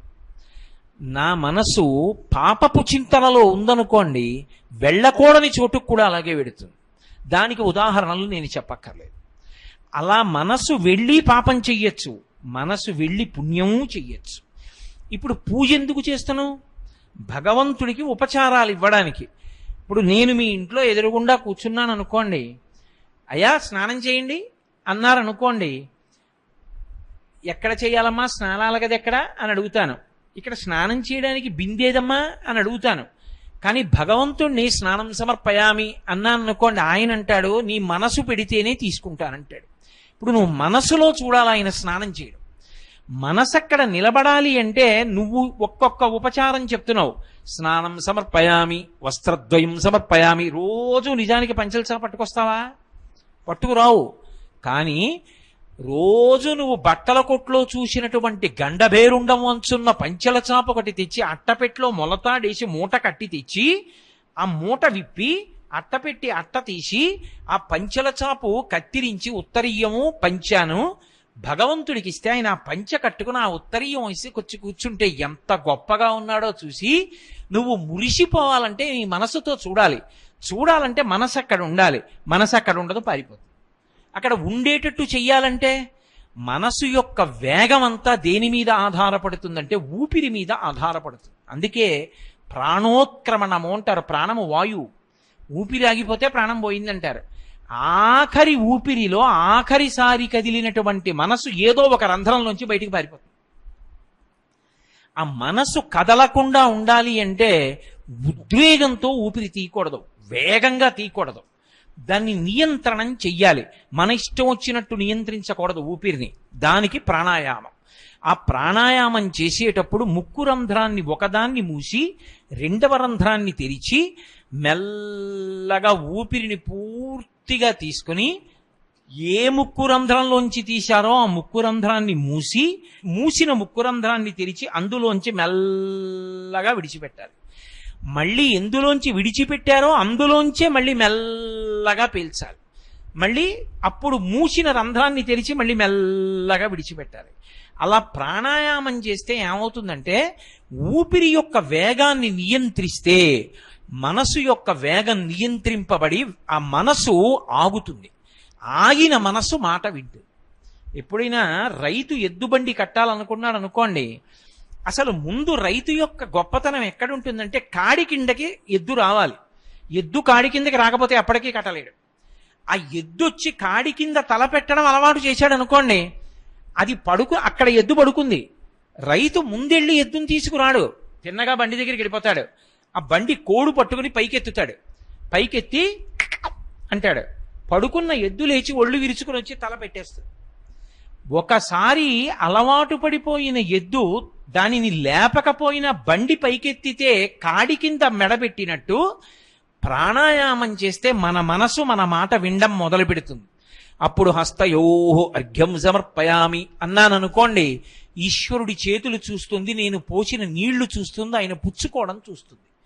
మనసు నిలబడితే కానీ పూజ పూర్తవదు. మీరేమిచ్చారు ఈశ్వరుడికి అనవసరం. పత్రం పుష్పం ఫలం తోయం యోమే భక్త్యా ప్రయచ్చతి. భక్తి మనస్సులో ఉండే భావన. ఆ మనసు నిలబడాలి అంటే ప్రాణాయామం చేస్తే ఊపిరిని నియంత్రిస్తే మనసు నిలబడుతుంది. నిలబడిన తరువాత ఇక ఒక్కసారి లొంగిందనుకోండి, ఇలా చెయ్యి ఇలా చెయ్యి ఇలా చెయ్యి అన్నారనుకోండి, అలా చేయడం మొదలు పెడుతుంది. అలా చేస్తే దానికి ఉన్న విచిత్రం ఏమిటో తెలుసా? అదే జ్ఞాపకం చేస్తుంది. ఏమయ్యో 108 నామాలు చెయ్యాలి కదూ, 108 పువ్వులు ఉన్నాయా, అన్ని పువ్వులు లేకపోతే కాసిన అక్షతలు కూడా సిద్ధం చేసుకో, అదే జ్ఞాపకం చేస్తుంది. మాట విన్నటువంటి ఎద్దు ఎలా కాడి కింద తల పెడుతుందో అలా మాట వినడానికి అలవాటు పడిన మనసు భగవత్పథంలో నడిపించడానికి ఉపకరిస్తుంది. అందుకే వాగ్గేయకారులందరూ మాట విన్న మనసుని కీర్తిస్తారు, మాట వినని మనసుని నిందిస్తారు. ఓ మనసా వినవే అంటూ త్యాగరాజస్వామి అన్ని కీర్తనలు అందుకే చేశారు. కాబట్టి పూజలో ప్రాణాయామానికి అంత ప్రధానమైనటువంటి స్థానం ఉంది. అందుకు పూజ ప్రారంభమే ప్రాణాయామంతో తప్ప కేవలం ముక్కు పట్టుకుంటే వచ్చే ప్రయోజనం ఏం ఉండదు. అది ప్రాణాయామం చేస్తే ఉంటుంది. అందుకే పూజ చేయించేటటువంటి వాళ్ళు కూడా ఎప్పుడు ముక్కు పట్టుకోండి అని చెప్పకూడదు. చెప్తే అదొక ఉపచారంలా ఉంది అనుకుంటారు. అలా కాకుండా ప్రాణాయామం చెయ్యండి అని చెప్పి చేసేవాడికి తెలియకపోతే చేయించేవాడు చేసి చూపించి దాని వివరం చెప్తే తరువాత చేసుకునే వాళ్ళందరూ కూడా చక్కగా రోజూ అలా చేసుకుంటారు. కాబట్టి ఆ ప్రాణాయామ వైభవాన్ని, యోగశాస్త్ర వైభవాన్ని పూజా విధానంలోకి తీసుకురావడమే ప్రాణాయామ ప్రక్రియ తప్ప అది ముక్కు పట్టుకోవడం కాదు, ప్రాణాయామం అని అర్థం చేసుకోవలసి ఉంటుంది. శ్రీ గురుభ్యో నమః. కర్రా ఫణికుమార్ పాదాభివందనములు గురువు గారికి. పూజలో ముగ్గురు అమ్మలను ఉంచినప్పుడు వారిని ఏ క్రమంలో ఉంచాలి? ఓ మంచిదమ్మా. మీ ప్రశ్నకి జవాబు లలితా సహస్రనామ స్తోత్రంలో వ్యాస భగవానుడే ఇచ్చాడు. సచామర రమావాణి సవ్య దక్షిణ సేవిత అని. సవ్యము అపసవ్యము అని రెండు మాటలు మాట్లాడితే మళ్ళీ అందులో కొంత అయోమయం ఉంటుంది. సవ్యం అంటే కుడా, సవ్యం అంటే ఎడమ, సవ్యేతరం అంటే మరి కుడి కాని ఎడమ, ఎడమ కాని కుడా అని. ఆ అనుమానం లేకుండా వ్యాస భగవానుడు ఒక మాట అన్నాడు. ఆయన అన్నాడు సచామర రమావాణి సవ్య దక్షిణ సేవిత అన్నాడు. అంటే అమ్మవారు మధ్యలో కూర్చుంటే, అమ్మవారు అన్న మాటకి నేను ప్రధానమూర్తి, కామాక్షి పరదేవత లేదా లలితా పరాభట్టారిక అనుకోండి. లలితా స్వరూపం ఇలా కూర్చునుంటే ఆవిడికి కుడి చేతి వైపు సరస్వతీదేవి ఉండాలి, ఆవిడికి ఎడమ చేతి వైపు లక్ష్మీదేవి ఉండాలి. పూజలో మీరెప్పుడూ కూడా ఒక నియమం ఉంటుంది. మీరు ఎటువైపు ఏ పదార్థాన్ని ఉంచారు అన్నదాన్ని బట్టి ప్రాధాన్యత క్రమం నిర్ణయింపబడుతుంది. నా కుడి చేతి వైపు ఏది ఉందో ఆ కుడి చేతి వైపు ఉన్నదానికున్నంత ప్రాధాన్యత ఎడమ చేతి వైపు ఉన్నది కాదు అని అర్థం. ఇప్పుడు అమ్మవారికి కుడి చేతి వైపు సరస్వతీదేవి ఉంది, ఎడం చేతి వైపు లక్ష్మీదేవి ఉంది. అంటే సరస్వతీదేవి కన్నా లక్ష్మీదేవి తక్కువ అని అన్వయం చేయకూడదు అక్కడ ప్రాధాన్యత. అంటే ఈవిడ అనుగ్రహం లేని ఈవిడ అనుగ్రహం ప్రమాదకారి. ఎందుచేత? నా దగ్గర కొన్ని వేల కోట్ల ఆస్తి ఉంది, కానీ సరస్వతీ కటాక్షం లేదు. అక్షరం ముక్క రాదు, ఒక అంకె తెలియదు, కూడడం రాదు, తీసివేయడం రాదు, సంతకం పెట్టడం కూడా రాదు. ఇప్పుడు నేను ఎవరి మీద ఆధారపడాలి? పిల్లలు చూస్తే చాలా చిన్నవాళ్ళు, భార్యకి చూస్తే నాకన్నా సరస్వతీ కటాక్షం. ఇప్పుడు ఇంత ఆస్తి ఉంది, నేను ఎవరినో నమ్ముతాను. వాడు వచ్చి అయ్యా ఇలా ఇలా రాశానండి, మీ వేలిముద్ర వెయ్యండి అంటాడు, వేస్తాను. కానీ మనసులో భయం, వాడు ఏం రాశాడో, నేను వేలిముద్ర వేశాను. ఇప్పుడు నాకు పిల్లలు పుడితే వాళ్ళకి నేను మొదట చెప్పే విషయం ఏమిటి? ఒరే, నాలా డబ్బు సంపాదించడం కాదురా, ముందు 4 అక్షరాలు నేర్చుకోండిరా. సరస్వతీ కటాక్షం లేని లక్ష్మీ కటాక్షం భయహేతురా. భయం వేస్తుంది, ఏమైపోతుందో ఈ ఐశ్వర్యం అని. ఎవడేం చేస్తున్నాడో అని భయం. 2 సరస్వతీ కటాక్షం లేదు. దేనికోసం ఖర్చు పెట్టాలో తెలియదు, దేనికి దానం చెయ్యాలో తెలియదు. శాస్త్రీయమైన ఆలోచన లేకుండా దానం చేశారనుకోండి, అది పుణ్యహేతువు కాదు. పాత్రత నిరిగి దానం చెయ్యాలి. అపాత్రునకు దానం చేయడానికి వీల్లేదు. పాత్రత నిరిగి దానం చెయ్యాలంటే వాడు పాత్రుడు అని తెలియాలి, అంటే అర్హుడు అని తెలియాలంటే సరస్వతీ కటాక్షం ఉండాలి. ఇప్పుడు సరస్వతీ కటాక్షం ఉంది, ఎన్ని వేల కోట్లు నీకుంటే భయం? ఏమీ భయం లేదు. నీ ఆస్తి అంతా నువ్వు చూసుకుంటావు, ఏం రాశారో చూస్తావు, నీకెంతుందో చూడగలవు, కూడగలవు, తీయగలవు, భాగహారం చెయ్యగలవు. నేను ఎందులో పెట్టుబడి పెడతాను, నాకు ఎంత వస్తుంది, మాట్లాడగలవు, చూసుకోగలవు, అన్ని విషయాలు తెలుసుకోగలవు, హాయిగా నిద్రపోగలవు, కడుపు నిండా తినగలవు. 2, లక్ష్మీ కటాక్షం బాహ్యంలో కనపడక్కర్లేదు. ఆయనకి పైకి ఆస్తి చూడ్డానికి ఏమీ లేదు, పెద్ద అంతఃపురం లేదు, ఆయనకో సొంత కారు లేదు, ఆయనకేం మణిమాణిక్యాలు లేవు. కానీ సరస్వతీ కటాక్షము ఎవడికి ఉన్నదో వాడు పొందిన లక్ష్మీ కటాక్షము అనన్య సామాన్యము. అంత భోగాన్ని పొందుతాడు. అదే లక్ష్మీ కటాక్షం. మీకొక్క ఉదాహరణ చెప్పాలంటే, మీకొక్క 4 ప్రశ్నలకి జవాబులు చెప్తే నేను ఎక్కడ కూర్చున్నాను? విశాలమైన వేదిక మీద ఒక కుర్చీలో కూర్చున్నాను. మీ అందరూ నాకన్నా కిందెందుకు కూర్చున్నారు? మీ అందరికీ నాకన్నా ఆస్తి తక్కువయ్యా? మరి నన్ను ఎందుకు పైన కూర్చోబెట్టి మీరు కింద కూర్చున్నారు? అంటే నేను మీ యొక్క ప్రశ్నలకు కొన్నింటికి జవాబు చెప్తాను కాబట్టి ఆ సరస్వతికి నమస్కారం చేసి నాకు ఉన్నత స్థానం ఇచ్చారు. ఇది లక్ష్మీ కటాక్షం కాదా? ఇది వైభవం కాదా? వైభవం ఎందుకు వచ్చింది? సరస్వతీ కటాక్షం వల్ల వచ్చింది. నేను ఎక్కడో ట్రాఫిక్లో ఇరుక్కుపోయి 1 గంట సేపు ఆలస్యం అయ్యాను. మీరందరు ఎందుకు ఓపిక పట్టి కూర్చున్నారు? వాడు చెప్పేది విందామని. నా గురించి చెప్పుకుంటున్నానంటే మీలో ఒకడు వస్తాడా ఈ సభకి? రారు. భగవతి గురించి చెప్తానంటే వస్తారు. అంటే సరస్వతీ కటాక్షము లక్ష్మీ కటాక్షమునకు తనంత తాను హేతు. తెలిసి తెలియని వాళ్ళు సరస్వతి లక్ష్మీ ఓ చోట ఉండరంటారు. ఎందుకంటారో తెలుసా ఆ మాట? వాళ్ళ అన్వయం వేరు. వాళ్ళంటారు శ్రీమన్నారాయణుడి యొక్క నాభికమలంలోంచి బ్రహ్మగారు పుట్టారు. ఇప్పుడు ఆ నాభికమలంలోంచి పుట్టినటువంటి బ్రహ్మగారు నారాయణుడికి ఏమవుతాడు? కొడుకు. నారాయణుడికి కొడుకు అయితే నారాయణుడి భార్య లక్ష్మికి ఏమవుతాడు? కొడుకు. ఆ కొడుకు బ్రహ్మ అయితే బ్రహ్మకి భార్య సరస్వతి ఏమవుతుంది? కోడలవుతుంది. లోకంలో నానుడు ఏమిటంటే అత్తా కోడలకి పడదు, అత్తా కోడలు ఎప్పుడూ వేరు కాపరాలు ఉంటారు, ఎప్పుడూ కలిసి ఉండరు. అందుకని అత్తా కోడలు ఓ చోట ఉండరు కాబట్టి సరస్వతి లక్ష్మి ఓ చోట ఉండరు అని సిద్ధాంతీకరిస్తారు. అత్తగారి కోసం బెంగ పెట్టుకుని పురిటికి వెళ్ళని కోడలు నాకు తెలుసు. కోడలి కోసం బెంగ పెట్టుకుని కోడల్ని చూడకుండా ఉండలేక పరుగులు తీసిన అత్తమామలు నాకు తెలుసు. అసలు ఏ ఇల్లు గౌరవింపబడుతుంది? ఎక్కడ అత్తా కోడలు దెబ్బలాడుకోకుండా కలిసిమెలిసి ఉంటారో ఆ ఇంటినే ఆదర్శప్రాయం అని చెప్తాం. ఆ ఇంట్లో చూడండి అత్తా కోడళ్ళు ఎలా ఉంటారో, తల్లి కూతుళ్ళలా ఉంటారంటాం. అది ఆదర్శప్రాయం అంటాం. అంతటి సంస్కృతిని నేర్పవలసిన తల్లులు లక్ష్మీ సరస్వతి ఎందుకు దెబ్బలాడుకుంటారు? వాళ్ళు దెబ్బలాడుకోరు. మనకున్న అవగుణాలు తీసుకెళ్లి వాళ్ళ యందు కూడా ఆరోపించడం. కాబట్టి సరస్వతి లక్ష్మి ఒక చోట ఉండరన్నది తప్పు. కానీ మూర్తులను ఆక్రమంలో ఎందుకు పెడతామంటే, అమ్మా నీ అనుగ్రహం చేత కుడివైపు ఉన్న సరస్వతి నాకు ముందు కావాలి, ఆవిడ అనుగ్రహం కలిగి లక్ష్మీ అనుగ్రహం కలగాలి. కలిగితే ఈ సరస్వతీ కటాక్షం వలన ఈ లక్ష్మీ కటాక్షాన్ని ధైర్యంగా భయం లేకుండా ధార్మికంగా ఉపయోగించుకొని ధర్మకార్యాలకు వినియోగించి ఇక్కడ అక్కడ సముచితమైనటువంటి స్థానాన్ని నేను పొందగలుగుతాను. ఇది లేని లక్ష్మి భయం. లక్ష్మి లేని సరస్వతి అసలు ఉండదు. లక్ష్మీదేవి కటాక్షం లేని సరస్వతీ కటాక్షం అన్న మాట లోకంలో లేదు. ఉండి తీరుతుంది సరస్వతి. విద్వాన్ సర్వత్ర పూజ్యతే. విద్వాంసుడైన వాడు సర్వత్ర పూజింపబడతాడు. ఎక్కడో ఒక చోట రెండు చోట్ల ఉండదు, అన్ని చోట్ల పూజింపబడతాడు. 4 ఉపన్యాసాలు చెప్పిన నేనే రైలు ఎక్కితే ఒక్కొక్కసారి నేను రైలు దిగేటప్పటికి 2 బుట్టల పళ్ళు పట్టుకెడతాను. ఎందుకని? రైలు బండెక్కినా పూజ్యత లభించింది.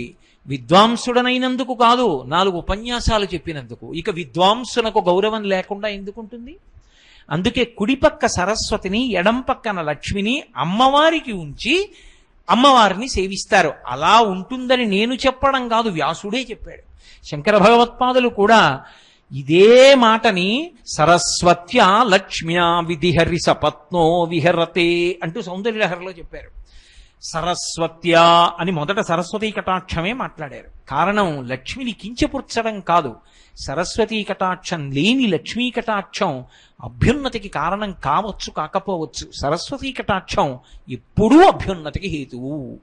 ఇందుకోసమని ముగురమ్మలని ఉంచినప్పుడు మధ్యలో కామాక్షి లలితాపరాభట్టారిక నుంచి ఆమెకి కుడివైపు సరస్వతి నుంచి ఆమెకు ఎడమవైపు లక్ష్మీదేవి నుంచి పూజిస్తారు. మీరు ఇప్పుడు ఆ క్రమం గురించి సక్రమంగా అర్థం చేసుకుంటున్నారు అనుకున్నానమ్మా. మంచిది. శ్రీ గురుభ్యో నమః. తిరుపతి చంద్రశేఖర్ పాదాభివందనములు. పూజలో వస్త్రధారణ నియమం ఏమిటి తెలియవలసింది. ఓ, చాలా మంచి విషయం, చాలా చాలా మంచి విషయం అడిగారు. పూజలో వస్త్రధారణ నియమమేమి? పూజ చేసేటప్పుడు అంటే ఒకటి జ్ఞాపకం పెట్టుకోండి, సాధారణంగా నిత్య పూజ చేయడం అనేటటువంటిది పురుషుడు చేస్తాడు. ఎవరు చెయ్యాలి ఇంట్లో అంటే యజమాని నిత్య పూజ చెయ్యాలి. ఎవరు చెప్పారు? సంకల్పంలోనే ఉంది. ధర్మపత్ని సమేతస్య అనుంది కానీ పతి సమేతస్య అని లేదుగా. అంటే దాని అర్థం నేను చెయ్యాలి అని దాని అర్థం. ఇంట్లో పూజ ఇంటికి యజమాని చెయ్యాలి. ఎందుకని? ఇల్లు అభివృద్ధిలోకి రావాలని ఎవరు కోరుకోవాలి? యజమాని కోరుకోవాలి. యజమానిగా ఉన్నవాడు అది కూడా అడగడం బరువైపోతే పూజామందిరంలోకి వెళ్ళడం ఇంకా అంతకన్నా అన్యాయమైన విషయం ఏముంటుంది? ఇక నేను దాని మీద వ్యాఖ్యానం చేయడం అనవసరం. కాబట్టి అలాగే పూజ చేస్తారు అని మనం భావన చెయ్యాలి. చేసినప్పుడు పురుషుడు ప్రతిరోజు పూజ చేస్తాడు. ఏదో నైమిత్తిక తిథులలో పూజలు చేసేటప్పుడు భార్య కూడా పక్కన కూర్చుంటుంది, వినాయక వ్రతం లాంటిది చేసేటప్పుడు. ఇప్పుడు ఇందులో మీరు ఒక విషయాన్ని గమనించాలి. వస్త్రధారణ నియమము అన్నప్పుడు ప్రధానంగా వస్త్రధారణ నియమము అన్నది అన్వయం ఎవరికి అంటే పురుషునకు. స్త్రీ విషయంలో అంత లోతుగా స్పృశించవలసిన అవసరం ఉండదు. ఎందుకంటే ఎప్పటి నుంచో ఉన్న సంప్రదాయం, ఆడపిల్ల అయితే ఏదో లంగా ఓణి జాకెట్టు వేసుకుంటుంది, వివాహితలైతే చీర కట్టుకుని రవిక తొడుక్కుంటారు. మనం అమ్మవారికి అవే కదూ ప్రదానం చేస్తాం, కాబట్టి మనం కూడా అలాగే కట్టుకుంటాం. అంతకన్నా ఇక నేను స్త్రీల వస్త్రధారణకి సంబంధించిన విషయం గురించి చర్చ చెయ్యను.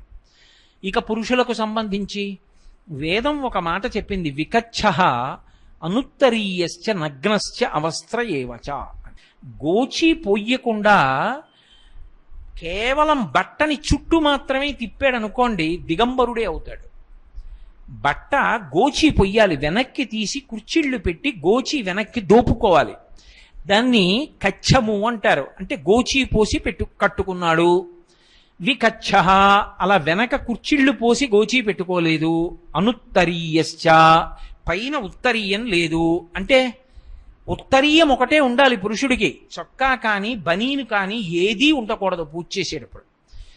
దేవాలయంలోనైనా అంతే. ఏదో కళ్యాణం చేసుకోవడానికి వెళ్ళామనుకోండి, ఎవరో వచ్చి చిన్నపిల్లలకి చెప్పినట్టు మీరు చొక్కా విప్పండి, మీరు బనీని ఇప్పండి అని చెప్పక్కర్లేదు. మనంతట మనమే తీసి కూర్చోవాలి. ఎందుకంటే అది భగవంతుని యొక్క అనుగ్రహాన్ని అపేక్షిస్తున్నావు. నీ గుండెలలో ఏ పరమాత్మ ఉన్నాడో వాడే ఎదురుగుండా ఉన్నాడు. వాడు వీడిని, వీడు వాడికి కనపడాలి. నువ్వు ఉత్తరీయం ఒకటే వేసుకుంటారు పురుషులు. వేసుకుని వికచ్చః గోచి పోసి పంచె కట్టుకోవాలి. ఎడమ భుజం మీద ఉత్తరీయం ఉందనుకోండి, వాడు భార్యాసహితుడు మంగళప్రదుడని గుర్తు. కుడి భుజం మీద ఉత్తరీయం వేసుకున్నాడు అనుకోండి, భార్య చనిపోయింది, అమంగళకరుడు, ఆయన యజ్ఞయాగాది క్రతువులకు పనికిరాడని గుర్తు. అసలు ఉత్తరీయం వేసుకోలేదనుకోండి, ఆయన పూజకి అర్హుడు కాడు అని గుర్తు. కాబట్టి అనుత్తరీయశ్చ, ఉత్తరీయం లేకుండా ఉండకూడదు. 2, ఇంటికి ఎవరైనా పెద్దలు వస్తున్నారనుకోండి, మీ యందు పెద్దరికం వాళ్ళు చూస్తున్నారు అని గుర్తేమిటో తెలుసా? మీకు స్వాగతం చెప్పడానికి బయటికి వచ్చిన ఇంటి యజమాని యొక్క ఎడమ భుజం మీద ఉత్తరీయం ఉన్నదా లేదా అన్నది చూసుకోవాలి. నేను ఎవరింటికైనా వెళ్ళాననుకోండి, ఆయన ఎడం భుజం మీద ఉత్తరీయం వేసుకుని ఎదురొచ్చి స్వాగతం పలికాడు అనుకోండి, నేను ఆయన యొక్క అభ్యున్నతి కొరకు మంచి మాటలు చెప్పచ్చు. ఆయన అలా రాలేదనుకోండి, నేను వెళ్ళి నా పని చూసుకుని వెళ్ళిపోవడమే మంచిది. ఎందుకో తెలుసా? నాకు ఆయన పెద్దరికం ఇస్తున్నాడని గుర్తేమిటంటే భుజం మీద ఉత్తరీయంతో స్వాగతం పలకాలి. మీరు గమనించండి, కావ్యాలలో పురాణాలలో భుజం మీద ఉత్తరీయంతో స్వాగతం పలికాడు అని ఉంటుంది, అప్పుడే పెద్దలు మాట్లాడతారు. కాబట్టి ఉత్తరీయం ఉండాలి. నువ్వు ఎవరితో సమన్వయం అవుతున్నావు? భగవంతుడితో సమన్వయం అవుతున్నావు. పూజలో ఆయన చెయ్యి చాపాలి, ఆయన కాళ్ళు చాపాలి, లేకుండా ఎలా ఆయన కాళ్ళు కడుగుతావు? ఆయన తింటే కదూ నువ్వు పెట్టింది అందింది. ఆయన అనుగ్రహించాలంటే నువ్వు మంగళప్రదుడవై ఉండాలి, ఉత్తరీయం వేసుకుని ఉండాలి. అనుత్తరీయశ్చ నగ్నశ్చ, వాడు బట్టలు లేకుండా పూజ చేశాడు అని గుర్తు. అవస్త్రయేవచ, మళ్ళీ నొక్కి చెప్పింది వేదం. వాడు నగ్నంగా ఉన్నాడు. నగ్నము అన్న మాటకు అర్థం ఏమిటంటే దిక్కులు కప్పని వాడై ఉన్నాడు. నేను ఏదో ఇలా ఒక్కటే కట్టాననుకోండి, పూజకు పనికిరాను. గోచి పోసి కట్టే కూర్చోవాలి. అందుకే మీరు ఎప్పుడైనా చూడండి, వేదం చదువుకున్న పెద్దలు వాళ్ళు భోజనం చేస్తుంటే కనీసం అంగవస్త్రం అంటారు, చిన్న గుడ్డైనా సరే గోచి పోసి కట్టు కూర్చుని భోజనం చేస్తారు తప్ప అసలు వికచ్చంగా భోజనం చేయరు. వికచ్చంగా పూజ దగ్గరికి వెళ్ళరు, దేవాలయంలోకి అంతరాలయ ప్రవేశం చెయ్యరు. వికచ్చ అనుత్తరీయశ్చ నగ్నశ్చ అవస్త్రయేవచ. 2, అలా పంచె కట్టుకునేటప్పుడు ఆ పంచెకి కానీ ఉత్తరీయానికి కానీ అంచు ఉండాలి. అంచు లేని బట్ట కట్టాడు అంటే అమంగళప్రదుడు అని గుర్తు, అమంగళమైన స్థితిలో ఉన్నాడు అని గుర్తు. అందుకే అవతలవాడు 10 కాలాలు బ్రతకాలి అని కోరుకుంటే ఏం చేస్తారంటే అంచు ఉన్న బట్టలు తీసుకొచ్చి పెడతారు. ఒక ప్యాంటు గుడ్డ నేను పెట్టాను అనుకోండి, దానికి అంచు ఏముంటుంది? నేను చొక్కా గుడ్డ పెట్టాను అనుకోండి, దానికి అంచు ఏముంటుంది? అందుకే పీటల మీద అల్లుడికి పెట్టాలి అంటే పీటల మీద ఉండగా, నీకు ముచ్చటుంది ఓ కోటు కుట్టించాలనుకున్నావు, బయట కుట్టించు. పీటల మీద కూర్చునున్నాడు భగవత్కార్యంలో, ఇప్పుడు అది ఆయుక్కారకం నువ్వు ఇచ్చింది. నువ్వో ఉత్తరీయం వేసుకోవాలి. ఉత్తరీయం లేకుండా బట్టలు పెట్టకూడదు, ఉత్తరీయం లేకుండా బట్టలు పుచ్చుకోకూడదు, అంచు ఉన్న బట్ట పెట్టాలి. అందుకే ఇప్పటికీ మన వాళ్ళు పంచెల చాప్ పెడతారు. పరమమంగళప్రదుడని గుర్తేమిటి? అంచు ఉన్న బట్ట గోచి పోసి కట్టుకుని ఉత్తరీయం వేసుకున్నాడు అనుకోండి, పరమమంగళప్రదుడు శౌచంతో ఉన్నాడని గుర్తు. కాబట్టి పూజ దగ్గరికి వెడితే లాల్చీ బనీను కూడా పనికిరావు, తీసేసి ఉత్తరీయం కప్పుకుని గోచి పోసి పంచ కట్టుకుని కూర్చుని పూజ చెయ్యాలి. గోచి ఎంత బాగా పొయ్యాలి, అంచు ఎంత బాగా మడత పెట్టాలి సంబంధం లేదు. నువ్వు ఒక అంచు తీసి నీకొచ్చినట్టు కుచ్చిళ్ళు పెట్టి దోపుకుంటే చాలు, కచ్చమున్నట్టు. కాబట్టి పురుషుడికి పూజ చేసేటప్పుడు వస్త్రధారణ యందు అటువంటి నియమము ఉన్నది. కాబట్టి అదేం పెద్ద విశేషం అండి. గోచి పోసి పంచకట్టుకోవడం అనేటటువంటిది బ్రహ్మ విద్య ఏం కాదు. కాస్త బట్ట యువతలకి విడిచి యువతల బట్టని కుర్చీళ్ళు పెట్టి ఇలా దోపుకుని తీసి వెనక్కి తిప్పి కుర్చీళ్ళు ఎట్టి ఇలా దోపితే అయిపోయింది వైదికం.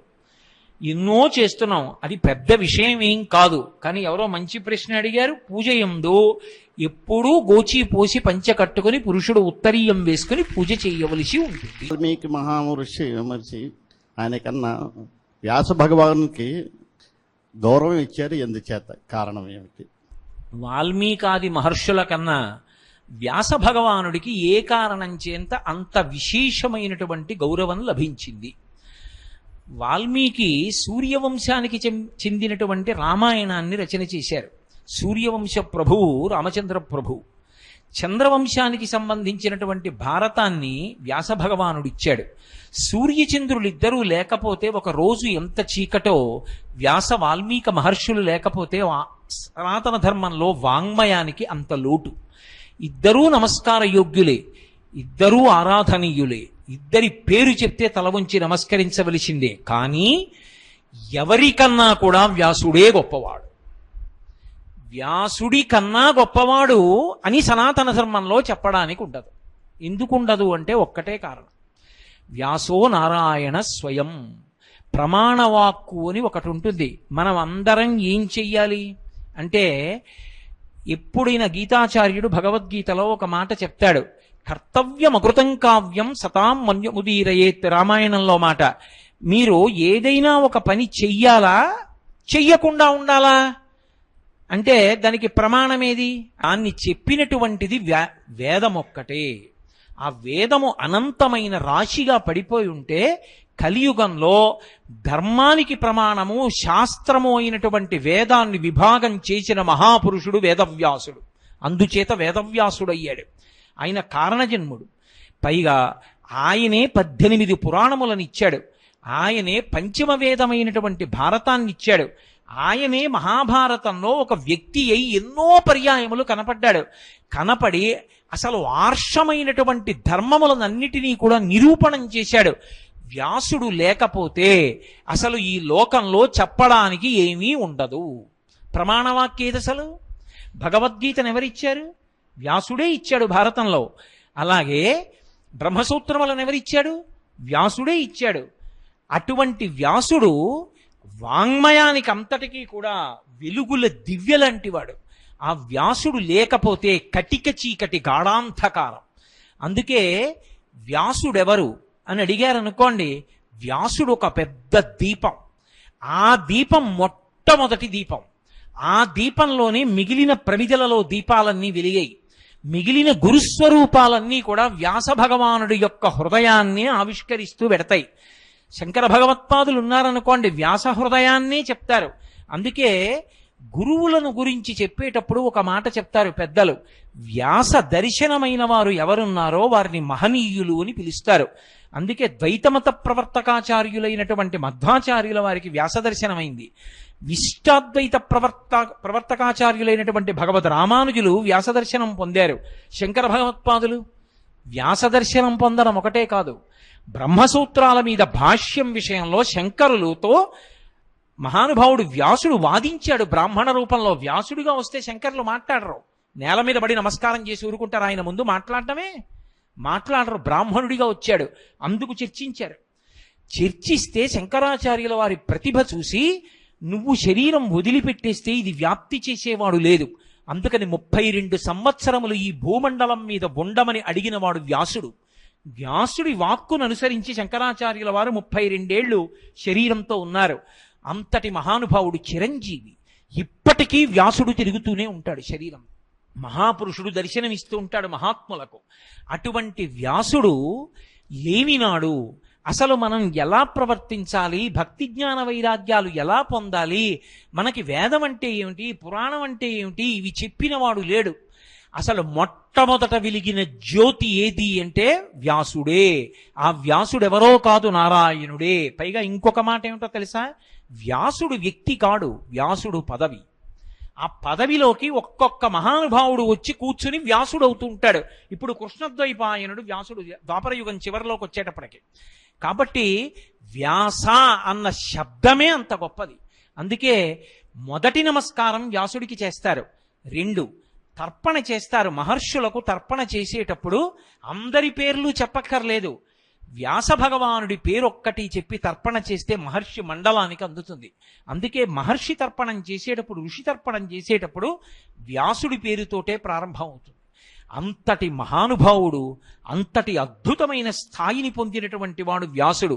అందుకే వ్యాసుణ్ణి ప్రత్యేకంగా గౌరవిస్తారు తప్ప వ్యాసుడితో సమాన స్థాయిలో ఎవరినీ గౌరవించరు. కారణం ఏమంటే అది తక్కువ చేయడం కాదు, ఆయనని గౌరవించడానికి వాళ్ళందరూ కూడా అంత సంతోషాన్ని పొందుతారు. ఒక శంకర భగవత్పాదులు ఉన్నారనుకోండి, వ్యాసవాక్కు చెప్పి పరవశించిపోతారు. మిగిలినటువంటి ఏ గురుస్వరూపాలు చూడండి, మధ్వాచార్యుల వారిని చూడండి, భగవత్ రామానుజాచార్యుల వారిని చూడండి, చంద్రశేఖరేంద్ర సరస్వతి మహాస్వామి వారిని చూడండి, చంద్రశేఖర భారతిని చూడండి, విద్యారణ్య స్వామిని చూడండి, ఎవరైనా సరే వ్యాసుడు అంటే 2 చేతులు ఎత్తి నమస్కరిస్తారు. వ్యాస పూర్ణిమ వచ్చిందనుకోండి, పీఠాధిపతులు కూడా అంత పెద్ద పూజ చేసి వ్యాసుడికి నమస్కరిస్తారు. ఎందుచేత అంటే అది ఈ లోకంలో వెలిగినటువంటి మొట్టమొదటి జ్ఞాన జ్యోతి. దాని నుండి మిగిలిన జ్యోతులన్నీ వెలిగాయి. అటువంటి మహానుభావుడు, అంత గొప్పవాడైనటువంటి వేదవ్యాసుణ్ణి స్మరిస్తే చాలు, నమస్కరిస్తే చాలు, మనం అందరం కూడా పునీతులమవుతాం. అందుకే ఎందరో మహర్షులున్నా వ్యాసుడిది ఒక ప్రత్యేకమైనటువంటి స్థానం, వ్యాసుడికి ఒక ప్రత్యేకమైన గౌరవం, వ్యాసుడికి ఒక ప్రత్యేకమైన నమస్కారం, వ్యాసుడికి ఒక ప్రత్యేకమైన తర్పణ. అన్ని గౌరవాలు పొందినవాడు వేదవ్యాసుడు. శ్రీ గురుభ్యో నమః. జంతువునాం నరజన్మ దుర్లభం అంటారు. మరి అటువంటి ఉత్కృష్టమైన మానవ జన్మ పొందిన మనుష్యుడు ప్రయత్నపూర్వకంగా చేయవలసిన విధి ఏంటి? ఏ విధి వలన, ఏది ఆచరించడం వల్ల ఈ మనుష్యత్వం నిలబడుతుంది? కొంచెం సవివరంగా వివరించి. మంచి మాట.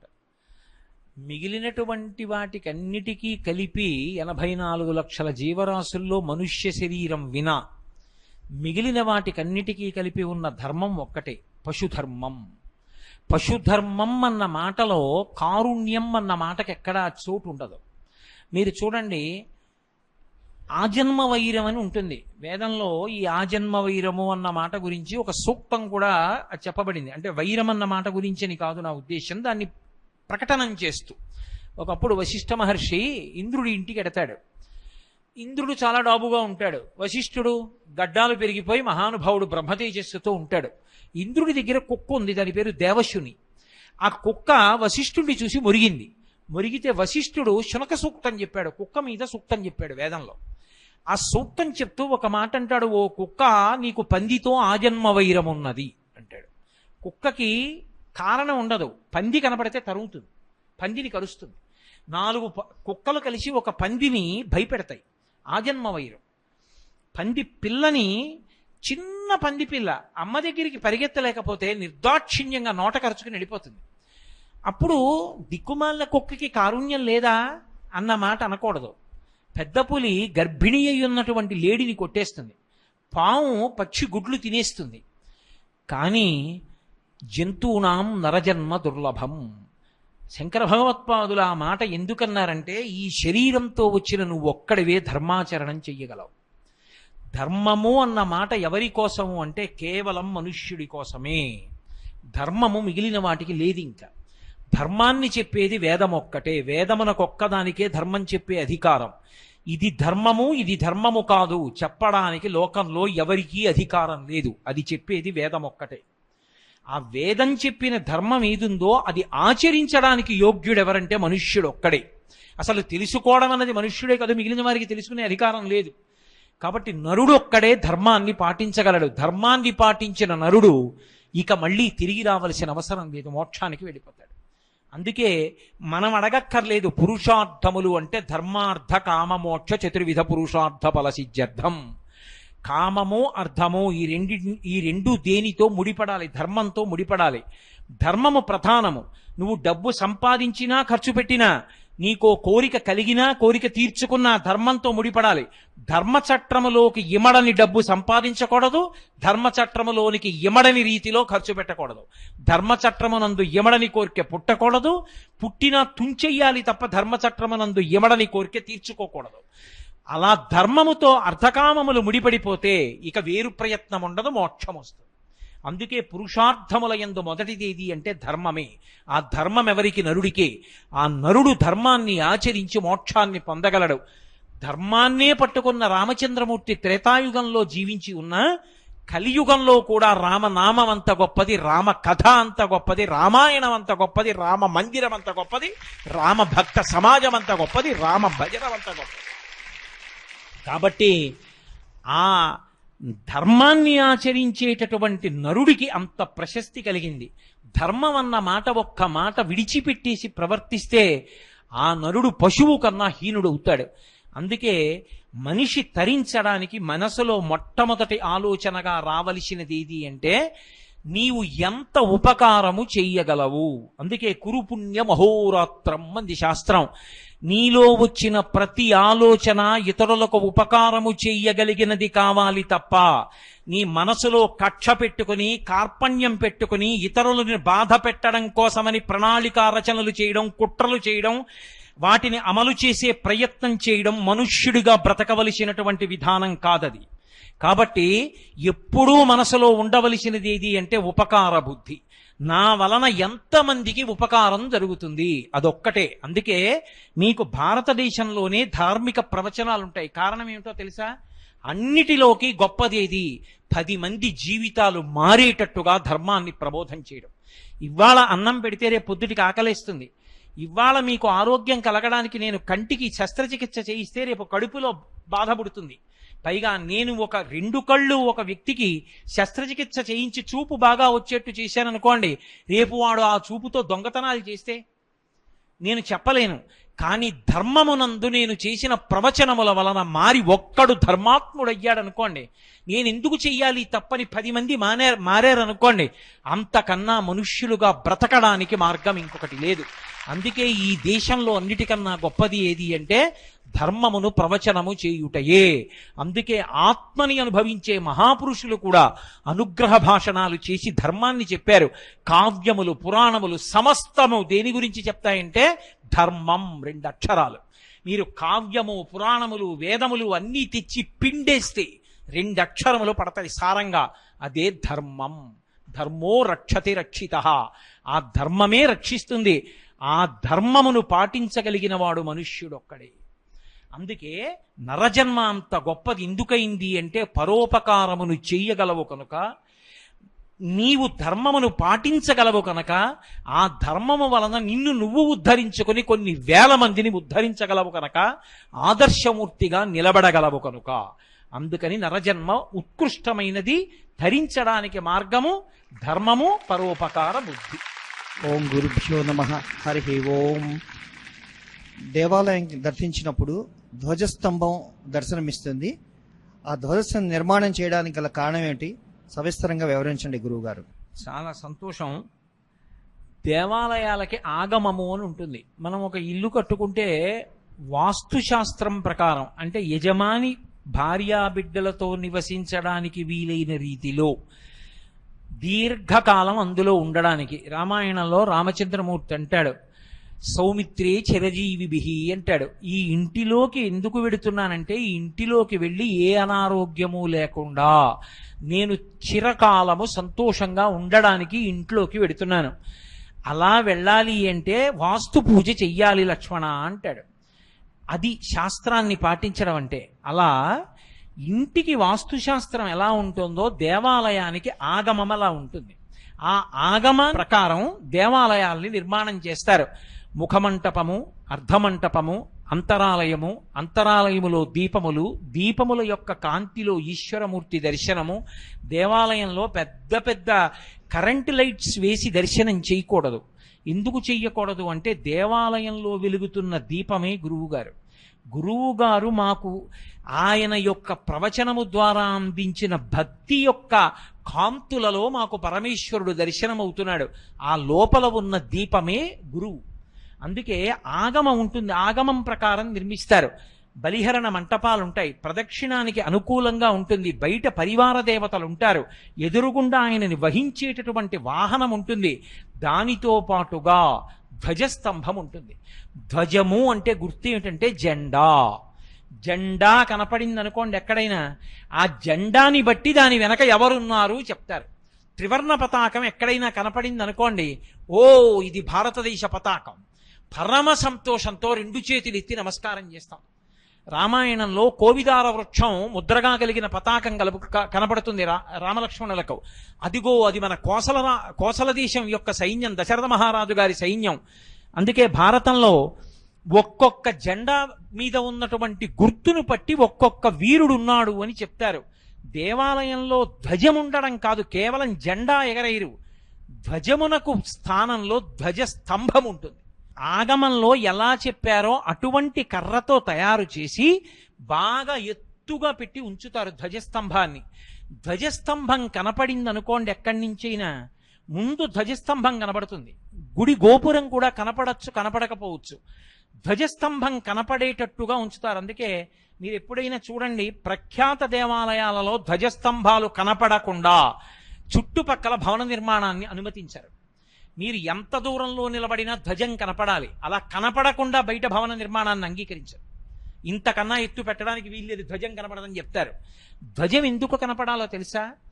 2 కారణముల చేత కనపడాలి. ఒకటి, మీరు సేద తీరుతారు. అమ్మయ్యా, నా తండ్రి ఉన్న స్థానం కనపడుతోంది, ఇక నిర్భయత్వం, అక్కడ పరమేశ్వరుడు ఉన్నాడు. 2, సంధ్యావందనానికి వేళైపోయింది. పూర్వం దేవాలయంలో అరుగుండేది. గబగబా వెళ్ళి తటాకంలో స్నానం చేసి అక్కడ కూర్చుని సంధ్యావందనం చేస్తాడు వేళ దాటిపోకుండా. ఒక ఆయనకి బట్టలు ఉతకడం వచ్చు, దేవాలయంలో వస్త్రాలు ఉతుకుతాడు. ఒక ఆయనకి డప్పు కొట్టడం వచ్చు, స్వామివారి ఊరిరిగింపుగా వెడుతుంటే డప్పు కొట్టి ముందెడతాడు. ఒక ఆయనకి బాగా అందులో ఉన్న పాత్ర సామాను తోవడం వచ్చు, ఆయన తోమి సేవ చేస్తాడు. ఒక ఆవిడికి బాగా తుడవడం వచ్చు, వెళ్ళి గుడి తుడుస్తుంది. ఒక ఆయనకి ఏదో బాగా ఎత్తుగా ఎక్కి బలం ఉన్నవాడు కనుక దులపగలడు, ఓ బూజుల కర్ర పెట్టి దులుపుతాడు. ఇంకొక ఆయన బరువు మొయ్యగలడు, పల్లకి పట్టుకుంటాడు. ఒక ఆవిడికి నృత్యం వచ్చు, ఈశ్వరుడు ముందు రాజోపచారంలో నృత్యం చేస్తుంది. ఒక ఆవిడికి పాట వచ్చు, పాట పాడుతుంది. ఒక ఆయనకి వాద్యం వచ్చు, ఈశ్వరుడు ముందు వాద్యం మోగిస్తాడు. సమాజమునందు ఎవరు పని చెయ్యగలరో వాటన్నిటినీ చేసుకోవడానికి కేంద్ర స్థానము దేవాలయము. ఆ దేవాలయం అక్కడున్నది, పరమేశ్వరుడు ఉన్నాడు, గుర్తు ధ్వజం. ధ్వజం కనపడితే గుర్తు ఏమిటంటే అక్కడ ఆ పరిసరాల్లో ధ్వజం ఎంత దూరం కనపడుతుందో అంత దూరం ఏది జరిగినా అది భగవంతుని యొక్క సేవ కొరకు, ఉత్సవం కొరకే జరగాలి తప్ప వేరొక కార్యం మీద జరగకూడదు. అలా వీధిలోంచి అవతల వీధిలో నేను ఇల్లు కట్టుకున్నాను, యువతల వీధిలో కాపరం ఉంటున్నాను, గృహప్రవేశం చెయ్యాలి, మంగళవాద్యాలతో సింహాసనం పట్టుకుని వెడుతున్నాను ఆ ఇంట్లోకి చేరిపోదామని. ఇప్పుడు ధ్వజస్తంభం కనపడింది, మంగళవాద్యాలు ఆగిపోవాలి. అది దేవుడి ఊరేగింపు కాదు, నేను గృహప్రవేశానికి ఎడుతున్న మంగళవాద్యాలు ఆగిపోవాలి. ఎంత దూరం ఆగిపోవాలో తెలుసా? మళ్ళీ ధ్వజస్తంభం కనపడటం ఆగిపోయే వరకు మంగళవాద్యం మోగకూడదు. అలాగే తలపాగాలు అవి పెట్టుకుని ఉంటే తీసేస్తారు. ఈశ్వర స్థానం ఉంది, పరమ మర్యాదతో దాని ముందు నుంచి ఇచ్చి పెడతారు. 2 ధ్వజస్తంభం ఉంది, గుర్తేమిటో తెలుసా? అక్కడ ఉత్సవాలు జరుగుతాయని గుర్తు. ధ్వజస్తంభం లేదనుకోండి, అక్కడ ఉత్సవాలు జరగవు అని గుర్తు. ఒక్క పూజలు వినా ఏ ఉత్సవము జరగదు అని గుర్తేమిటంటే ధ్వజస్తంభం ఉండదు. ధ్వజస్తంభం లేని దేవాలయంలో ఉత్సవం చేయరు, ధ్వజస్తంభం ఉన్న దేవాలయంలోనే ఉత్సవం చేస్తారు. మీకు నేను బాగా అర్థమయ్యేట్టు చెప్పాలంటే, తిరుమలలో చూడండి, 7 కొండల మీద ఆదివరాహమూర్తి దేవాలయానికి ధ్వజస్తంభం ఉండదు. వెంకటేశ్వర స్వామి దేవాలయానికి ఉత్సవం ఉంటుంది. ఉత్సవాలన్నీ వెంకటేశ్వరుడికే ఉంటాయి. అంటే ధ్వజస్తంభం ఉన్నది అంటే ఉత్సవాలకి కారణము. పల్లకి పట్టాలన్నా, ఉత్సవమూర్తి బయటికి రావాలన్నా, ఆయనకి ఏదైనా వేడుక చెయ్యాలన్నా ధ్వజస్తంభం ఉంటేనే చేస్తారు. అందుకే ధ్వజస్తంభాన్ని ప్రతిష్ఠించారు అంటే ఉత్సవాలకి తోరణం కట్టారు అని గుర్తు. అందుకే ధ్వజస్తంభం నేను నాటిస్తానంటే నేను నాటిస్తానని ముందుకొస్తారు. పూర్వం చక్రవర్తులు కూడా ధ్వజస్తంభాలు నాటించారు, నాటించి తరించారు. అది ఎంత కాలం ఉంటుందో అంత కాలము గొప్ప విషయం. ఆ ధ్వజస్తంభం ఏ కారణం చేత కూడా పడిపోవడానికి వీల్లేదు, జాగ్రత్త తీసుకోవాలి. నాహంకర్త హరిహికర్త అని పివిఆర్కే ప్రసాద్ గారు తిరుమల తిరుపతి దేవస్థానం కార్యనిర్వహణాధికారిగా ఉండగా పొందిన అనుభవాల యొక్క సమాహారంగా ఒక గ్రంథరచన చేశారు. అందులో మీరు ఆనంద నిలయంలో ఆ వెంకటేశ్వర స్వామి వారి దేవాలయంలో ధ్వజస్తంభం కొద్దిగా శిథిలమైతే మళ్లీ ధ్వజస్తంభ ప్రతిష్ఠ చెయ్యడం ఎంత గొప్పగా చెయ్యవలసి వచ్చిందో, ఎన్ని మలుపులు తిరిగిందో నిజంగా ఆయన కళ్ళ ముందు సాక్షాత్కరింపచేశారు. ఎంత గొప్పగా చేశారో రచన. కాబట్టి ధ్వజస్తంభం అనేటటువంటిది అంత గొప్పది. ఆకాశ దీపమని అన్ని దీపాలు దేవాలయంలో పెడతారు. ఆకాశమే పరబ్రహ్మంగా ఎత్తే దీపం ధ్వజస్తంభం మీదకి ఎత్తుతారు. అందుకే ఒక్క కార్తీక మాసంలో దీపాలకి సంబంధించినటువంటి నెల, ఆ నెలలో పెట్టేటటువంటి దీపం మాత్రం దేవాలయంలో నేల మీద పెట్టరు. అంటే మనం దేవాలయంలో పెడతాం నేల మీద, ఆలయం తరపు దీపం ప్రదోష వేళలో ఆకాశ దీపం అని ధ్వజస్తంభానికి తాడు కట్టి పైకెత్తుతారు. పైకెత్తితే ఆ దీపం వెలుగుతూ ఉంటుంది. ఆ దీపాన్ని చూస్తే చాలు, పునర్జన్మ లేదు దాని మీద. అందుకే కార్తీక పౌర్ణమి నాటి దీపం గురించి అంత గొప్పగా మాట్లాడతారు. అటువంటి ఆకాశ దీపం వెలగాలన్నా, ఉత్సవాలు జరగాలన్నా, ఈశ్వరుడు ఉన్నాడని అందరూ సంతోషాన్ని పొందాలన్నా, అది ఈశ్వర దేవాలయం అని గుర్తు పట్టాలన్నా, అక్కడ అందరూ సంతోషంగా వెళ్ళి ఉత్సవాలు చేసుకోవాలన్న ధ్వజస్తంభం అవసరం. దేవాలయ ఆగమంలో ధ్వజస్తంభానికి అంత ఎనలేని కీర్తి ఉంది. అక్కడ ఎగిరిన పతాకాన్ని బట్టి ఉత్సవానికి ఆహ్వానం జరుగుతోంది అని గుర్తు.